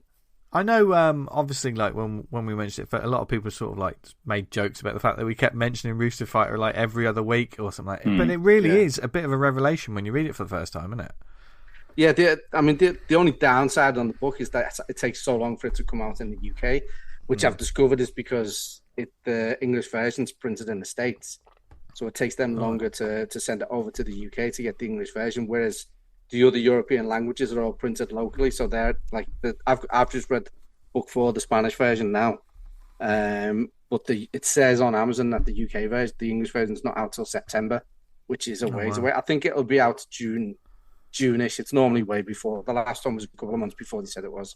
So I think I get mine through. I've been getting them through Diamond, and they arrive quite early from Diamond. Okay, get them in a comic shop. Yeah, that's the best option then. Yeah, it's quite sad. Actually, the European version is slightly smaller.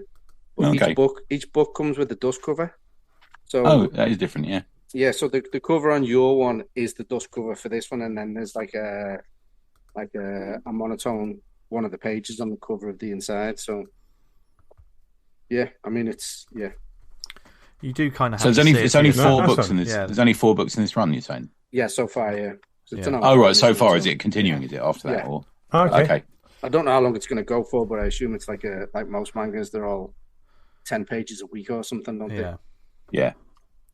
I reckon it's the difference between tube stops, don't they? They write it so you can read one between tube stops. Quite cool. Yeah, I was reading there was a chat or something somewhere on the Slack, I think, about the way the timetable is for a manga artist, and it's just insane. Yeah. There's no time to breathe. Never mind eat. Yeah. Yeah. And with that sort of timing as well, you notice that the pacing of the books just rattles along, don't it? It's a real yeah. But a quick read, but an enjoyable quick read, because you're still getting a lot of comic, really, for it. Yeah. This book 4 did have one shock page I wasn't expecting. Right, okay. Oh, amazing. I'm looking forward to that. Yeah. Oh, so there you go. Put it in your wish lists. We're not sponsored by them, by the way. Okay, who would like to go next? I don't want to go next. Go on. I've got an issue that was sent in so for a review. So I've stepped up to the plate and gone for a review. Blam and Glam by Richard A. Morgan. Starts off with a woman with no memory, a city facing new demons, a 2020 unlike our own.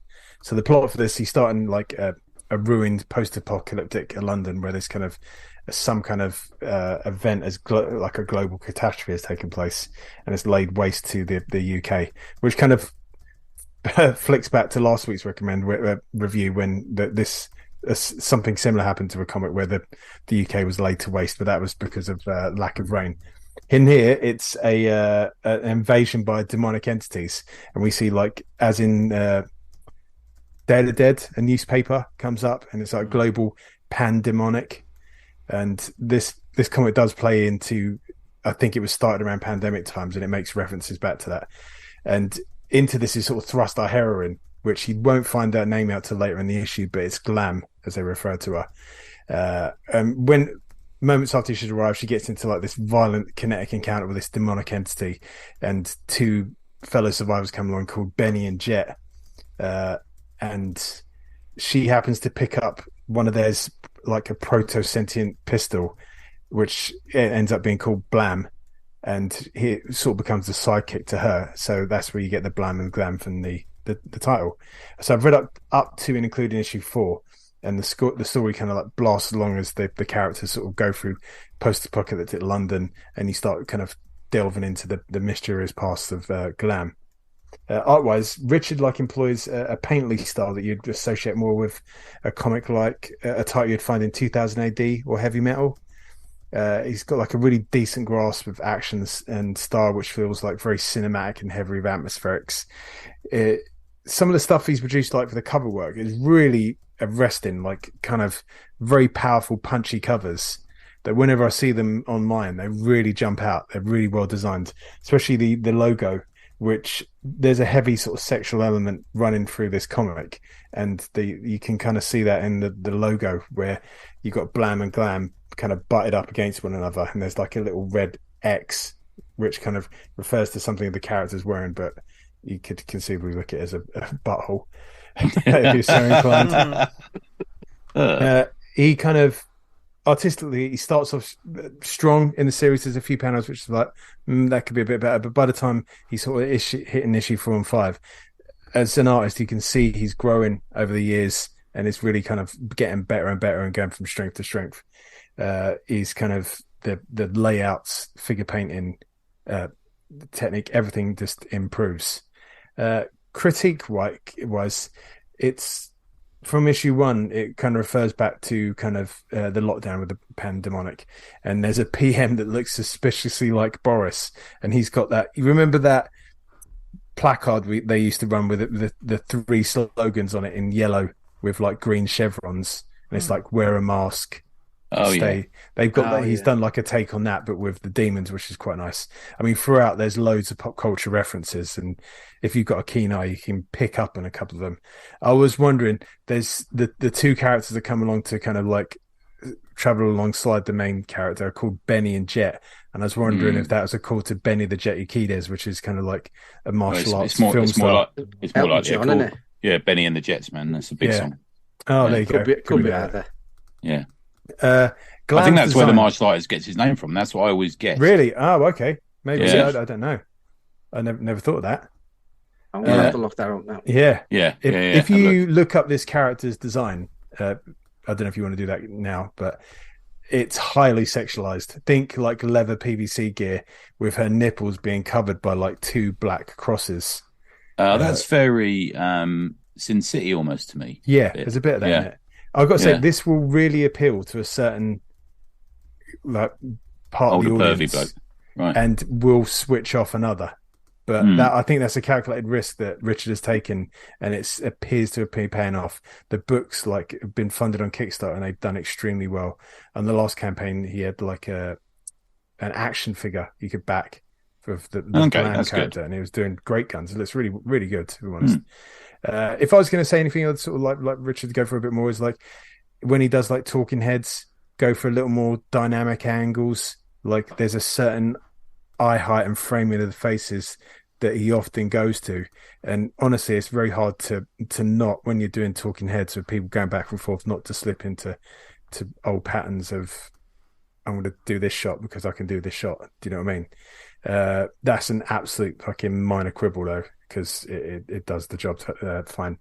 I was getting a little bit lost in the story at times. I was a little unsure what was happening, but I think that put that down to more of a personal reading thing rather than being a critique of Richard's writing, because he does literally everything in the book, letters, colouring, writing. Yeah. I think I'd probably have to revisit and give it another read, because sometimes, when you just read it, it just doesn't kind of go in properly. It's like, I need a second go at this. So I think I'm going to treat myself to that. You can find Richard's work on Instagram as at Richard A. Morgan, and you can find him on Twitter at Morgo Comics.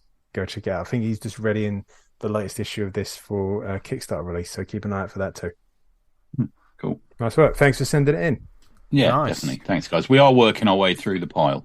There's a lot. There's quite a few more to go yet, but yeah. So if you do have one in with us, it will reach the top at some point. So yeah, everyone's been pretty cool about not like, have you done it yet? We haven't done much of that. Yeah.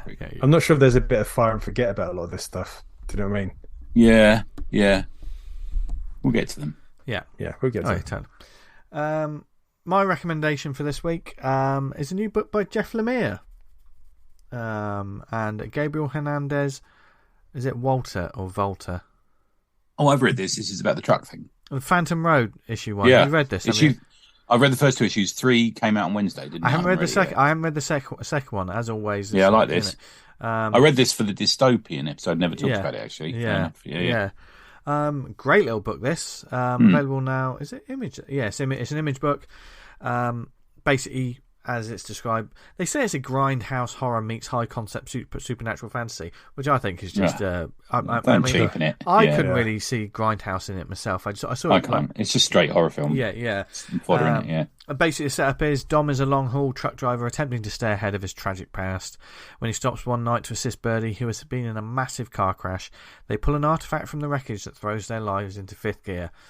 Now, I don't really want to say too much more. The synopsis is longer than that, but it's as with all sort of Jeff Lemire books, and Tony, obviously with the second issue, you can probably expand on this. There's it's a very simple first issue, gets you into the sort of world of it, and how sort of, it's definitely horror. It's cool. There's almost like from the cover, some people might think that this is just a straight up zombie book, but it ain't. It feels like there's more going on, but like all Jeff Lemire books, the characters have a lot more layers of a tragic past. There's a lot more going on that is usually spoken of sometimes just through the art, really, just like looking into a reflection and seeing someone else in the reflection of that, as you're driving along, that kind of thing. Jeff Lemire's always been good. He always he sort of dissects and expands on a person's character, doesn't he, and their past, which usually come in. I don't know how that's going to play into the story going forward. I also don't like the fact that I also like the fact that I don't know what's going on. That's because hints and teases and reveals slowly. Yeah, that's a good thing about this. There's just a situation that starts off. Within the first issue, I think you get to know this character in sort of very little increments. They're very good at sort of setting up who this person is, this Dom, this main guy. So when the issue ends, I kind of feel like I know him and I'm with him, but I don't know him completely. Do you know what I mean? But you're invested in him, and I think that's kind of what we want with the first issue. The Birdie character with issue 1, that's something that probably comes about later, but they're certainly both put into a predicament that I can't imagine how Tony, issue 2, does the horror just sort of get bigger, or is it still more a character exploration? exploration. There's a sort of claustrophobic thing that comes into it. Really? Because the first one's there's a certain big expanse, isn't it, where they are sort of driving in the kind of the middle of nowhere. Yeah, it begins to give them a reason for being there. That's all I'll say. Right, yeah, without spoiling it. Yeah. Because it really is a book that you don't want to spoil, do it? Because I think it's sort of you discovering it there's a certain Lynchian vibe, David Lynchian. Very much so, yeah. That I get from this. There's a great movie. I was thinking, is it called Dead End? Reminds me a bit of that, where they're driving constantly in this car, and yeah. You know, you could say like David Lynch and like someone like George Romero came together and wrote like a screenplay for a film. You know, and this is what sort of came about. Do you know what I mean? If you want shorthand for things, but yeah, I was a big fan of it. I didn't know there was another issue already, and because two more, three issues so far. Yeah, I don't know how long the series is going to be. No, I'm not sure. No, I like what was art. I like the flat colour in it. Yeah, you know, it's nice. The cover different, isn't it? Yeah, and a lot of it is all expressions, isn't it? It's very much facial acting and like getting the emotion of, like the first page starts off in the book of Dom outside this, like just smashing on the side of his truck, going, "Let me in, they're coming." Do you know what I mean? It's like, for fuck's sake, let me in, and you're like, what's going on? Do you know what I mean? And then it cuts back a little bit. That was a great little scene. That was great covers as well, which kind of yeah, a bit samey. Yeah, in some ways I can see that they look a little dreamlike. It's a difficult one to know. Oh, have I got this on the shelf? Luckily, it's only issue 3, so I don't get too confused. But, I think it changes. I think the first 2 issues, because they've got similar colour palettes, like say a bit samey. But issue 3, because the colour changes, it's quite different, isn't it? Have you seen the cover? For issue 3? Yeah. Walter does the covers as well, doesn't he? I think. Yeah. Brilliant work. I'm actually gonna while you recommend your. If you're a horror fan, it's a nice little standalone horror series, isn't it? I think. Yeah. And I'm going to buy the second one now while you're talking about it. So there you go. Cool. Tony, take it away. My last one, Octobriana and the Underground, issue 1, Full Tilt Boogie, issue 1 of 2. That's the title on it. From Dead Good Comics. Repeat that for me so I can write it down. No, I shall not. I'm going to say we're 8 years in July, aren't we, guys? I think, is that right? 8 years. Yeah, in the 8 years we've been doing this, I think this is the 3rd comic I've talked about it. Octobriana is a really interesting character in that it's license free, so it's not an IP of some kind. So I think it's open to anyone to do comics about her. Which I also found interesting in that she's kind of a Soviet character. And with the sort of Soviet is the new black, the rise of, the iconography of the old Soviet USSR is being utilized in political posters currently being issued for recruitment to the Wagner Group at the moment. So it's an interesting time to be talking. I know it's something we've discussed, Dan. It's an interesting time to be talking about Mother Russia and stuff, I think, in a way. Totally. 10 out of 10 for the cover on this. Fucking hell. Yannick Paquette and Nathan Fairbairn. With a variant by Michael Cho, if you can believe it or not. Wow. Just cracking. Probably best cover I've seen on a comic shelf this year. I'll say immediate. Wow, nice. Saw it on the regular comic shelves at Gosh today. Edited by Stu Taylor and sent to us by, I think, the PR officer, Bonnie Adams. So it came as part of the review bundle that we've been getting slowly. We're getting more and more each day. Each day seems to be something else coming in. So bear with us, folks. Go back to the archives of this podcast and you'll find it. I think Jim Rugg did a comic. There was also a comic that was an explanation of the very interesting history of this, partly fictional, partly it's almost like the creation of this character has a fictional past as well. It's a very interesting past. Also appeared in Luther Arkwright in the comic and the audio play at Big Finish. So this character is across a lot of stuff, and she seems to be rediscovered every so often as this sort of great character, machine gun toting, tattooed, hard as fuck, kind of intergalactic not intergalactic, more sort of interdimensional character almost sometimes. This is a collection of 3 stories. This also follows on from Octobriana with Love, the 50th anniversary edition, which I sadly missed. I don't know how I missed that. I just didn't see it. There's previously written by Stu Taylor, art by Simon Fraser. Fraser's top work, and he's 2000 AD artist and more, X-Men artist. And that's a recap for new readers. It doesn't actually totally work as a recap, I'm going to say, but looks amazing. It sets the characters out. There's time machines, vloggers, Rasputin, all this sort of thing. There's a real melting pot of, a mixture of different characters in this. The second one is called Doxing Match, written by Lucy James, drawn by Simone Ragazzoni, colours by Ellie Wright, letters by Hassan Otsemi Alahohi. And then the third one is Red Girl Summer Part 1, God Hates a Coward, is written by Stu Taylor, who's also the editor, art by Stephen Harris, colours by Sophie Dodgson, letters by Josh Reed. Lucy James, who wrote the middle story, is from, I think this is her first comic work. She's from GameSpot, the video game site. It's her writing debut. I've got to say, I really enjoyed this, and I really enjoy reading the character. There's something about the character that takes me back to the sort of heyday of 80s comics, really, which is when I first saw her in, I think, is it the first or second Luthor arc? I can't remember now, but when I first saw the character. And it looks amazing. Its pacing is strange. So you get the first couple of pages is like a recap done by a certain team. The middle story is just full on action, just like non-stop. And the third story is much more talking head. And each section is done by a different team. So there is a pacing issue about this, I think, where it kind of think they could have reconsidered where things fit in and how you end and how you begin a comic almost. I think for a first issue to have 3 different stories by 3 different creators and call it one of 2, I'm not really sure where that fits. So I'm not saying I hate this comic because I didn't. I actually fucking reveled it. I actually kind of think it's so confusing that the writer is fucking with you because there's this history of the characters being this rich and confusing and often different points of view, and there's a meta element to this character's creation, never mind just the character, that I think they might be playing on that. But I think there's some pacing issues, especially with the middle story, which just throws you...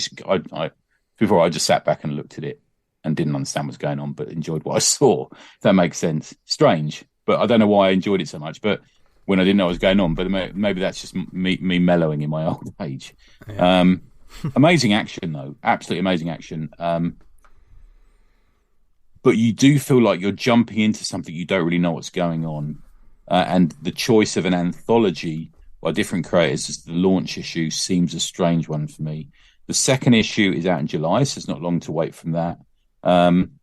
And there's also Dead Good Comics, who produce it, have also teamed up with Tooth Drinker, and they've created a theme song for it, which is available. Tooth Drinker Inc. And they've created a theme song which is now available on Spotify. So they're really pulling out all the, they've got a PR officer for it. They've got a CEO. This is no small deal. And to get Yannick Paquette on the cover, I got a commission off Yannick Paquette about 12 years ago. It weren't cheap then, so I can imagine this isn't a cheap deal. But it does look gorgeous, and the cover is very attractive. And I think once you get past this sort of very complicated backstory to the characters, I think you should be able to very much enjoy this. Nice. Yeah, so it's a recommend. It isn't without its issues, I think, but just they purely come from a complicated story and a lack of pacing. But I think this is a book that I would suggest people go and buy. I'm not sure how long it would take for a trade to come out, but I think this would also make a lovely little sort of trade or a hardback, something like that. Awesome. Yeah, that's my second one, guys. There you go. Nice one. There you go. What an absolute jamboree of comics to check out this week. I love the word jamboree. I don't know what it means, though. Yeah, when you're in the Scouts. Oh, is it a scout? Oh, right, okay. We don't talk about Scouts. To jamboree. Yeah. No, it's like the Masons. Don't talk about what happened. Oh, right, okay. But if you want to talk about what you heard on this show, then feel free to get in touch with us, folks. You can email us awesomecomicspod@gmail.com. Follow us on social media @theawesomepod. We're on like Facebook and stuff, but where you want to go is the Slack group. Get in touch with us and join the Slack community. There's a wonderful community of comics loving fans, creators, people that just want to talk about anything and everything. Wonderful channels on there. And it's always busy. So there you go. It is. Yeah. The amount of messages that have come in while I've been recording this, you would not believe. Yeah, I need to. Sometimes I have to turn the notifications off on my phone because I was driving somewhere and it kept covering up the sat nav. So that's how busy it is, folks. It's just people that love comics and want to talk about comics. as we do, and we hope you enjoyed this show. And wherever you heard it, whether it was on the website awesomecomics.podbean.com, if you listen to us on Apple Podcasts, please say something nice, leave us a nice review, subscribe and put the word out. Algorithms and things like that, who knows how it all works. But if you listen to us on other networks such as Spotify, Amazon, Stitcher, Podnose, Podknife, what are the networks we on, Tony? We're on the Pod Network. Pod, beware the dildons.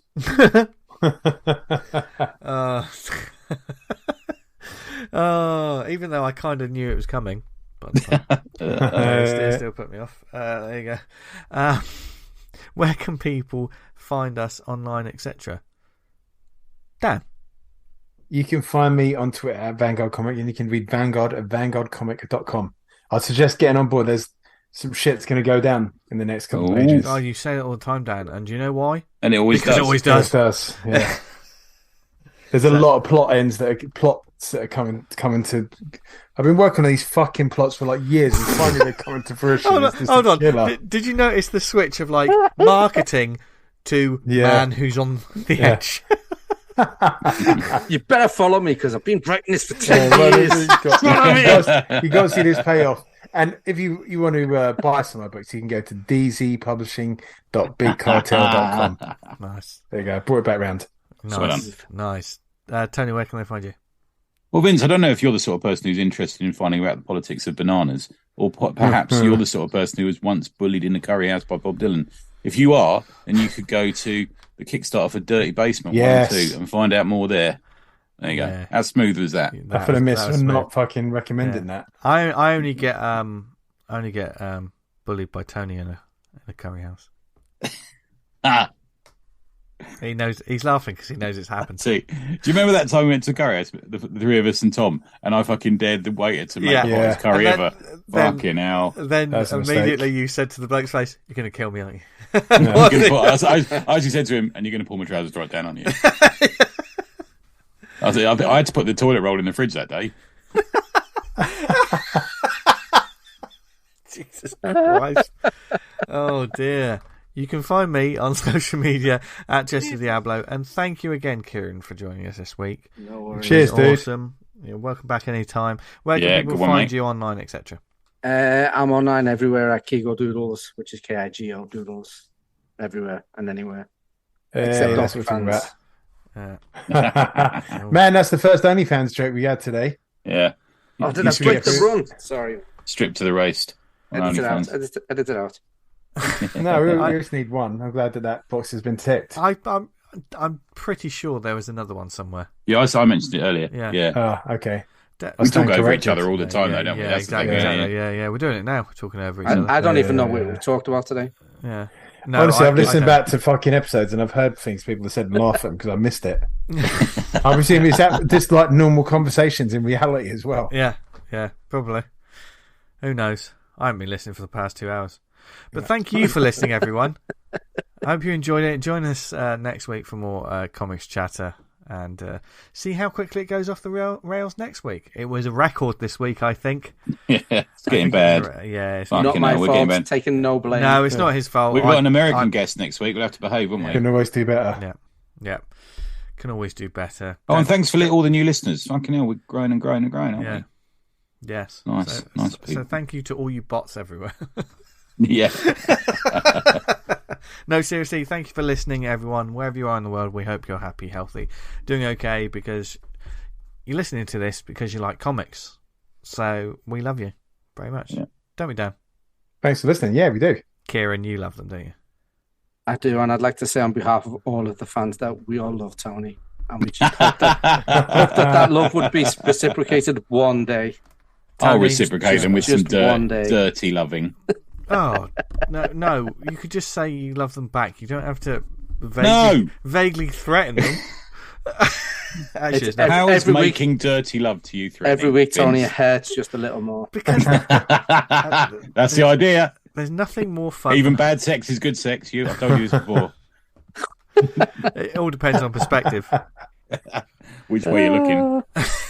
Anyway, I've got to try and wrangle this mess into something cohesive now. So until next week, folks, read loads of comics, make loads of comics. And as always, what should they do, guys? Stay awesome. Stay awesome. Hello. Comic House. The Comic House. I'm just fucking calling time of death now. Bye, everyone. I shall continue my dramatic reading of Rooster Fighter, page 2.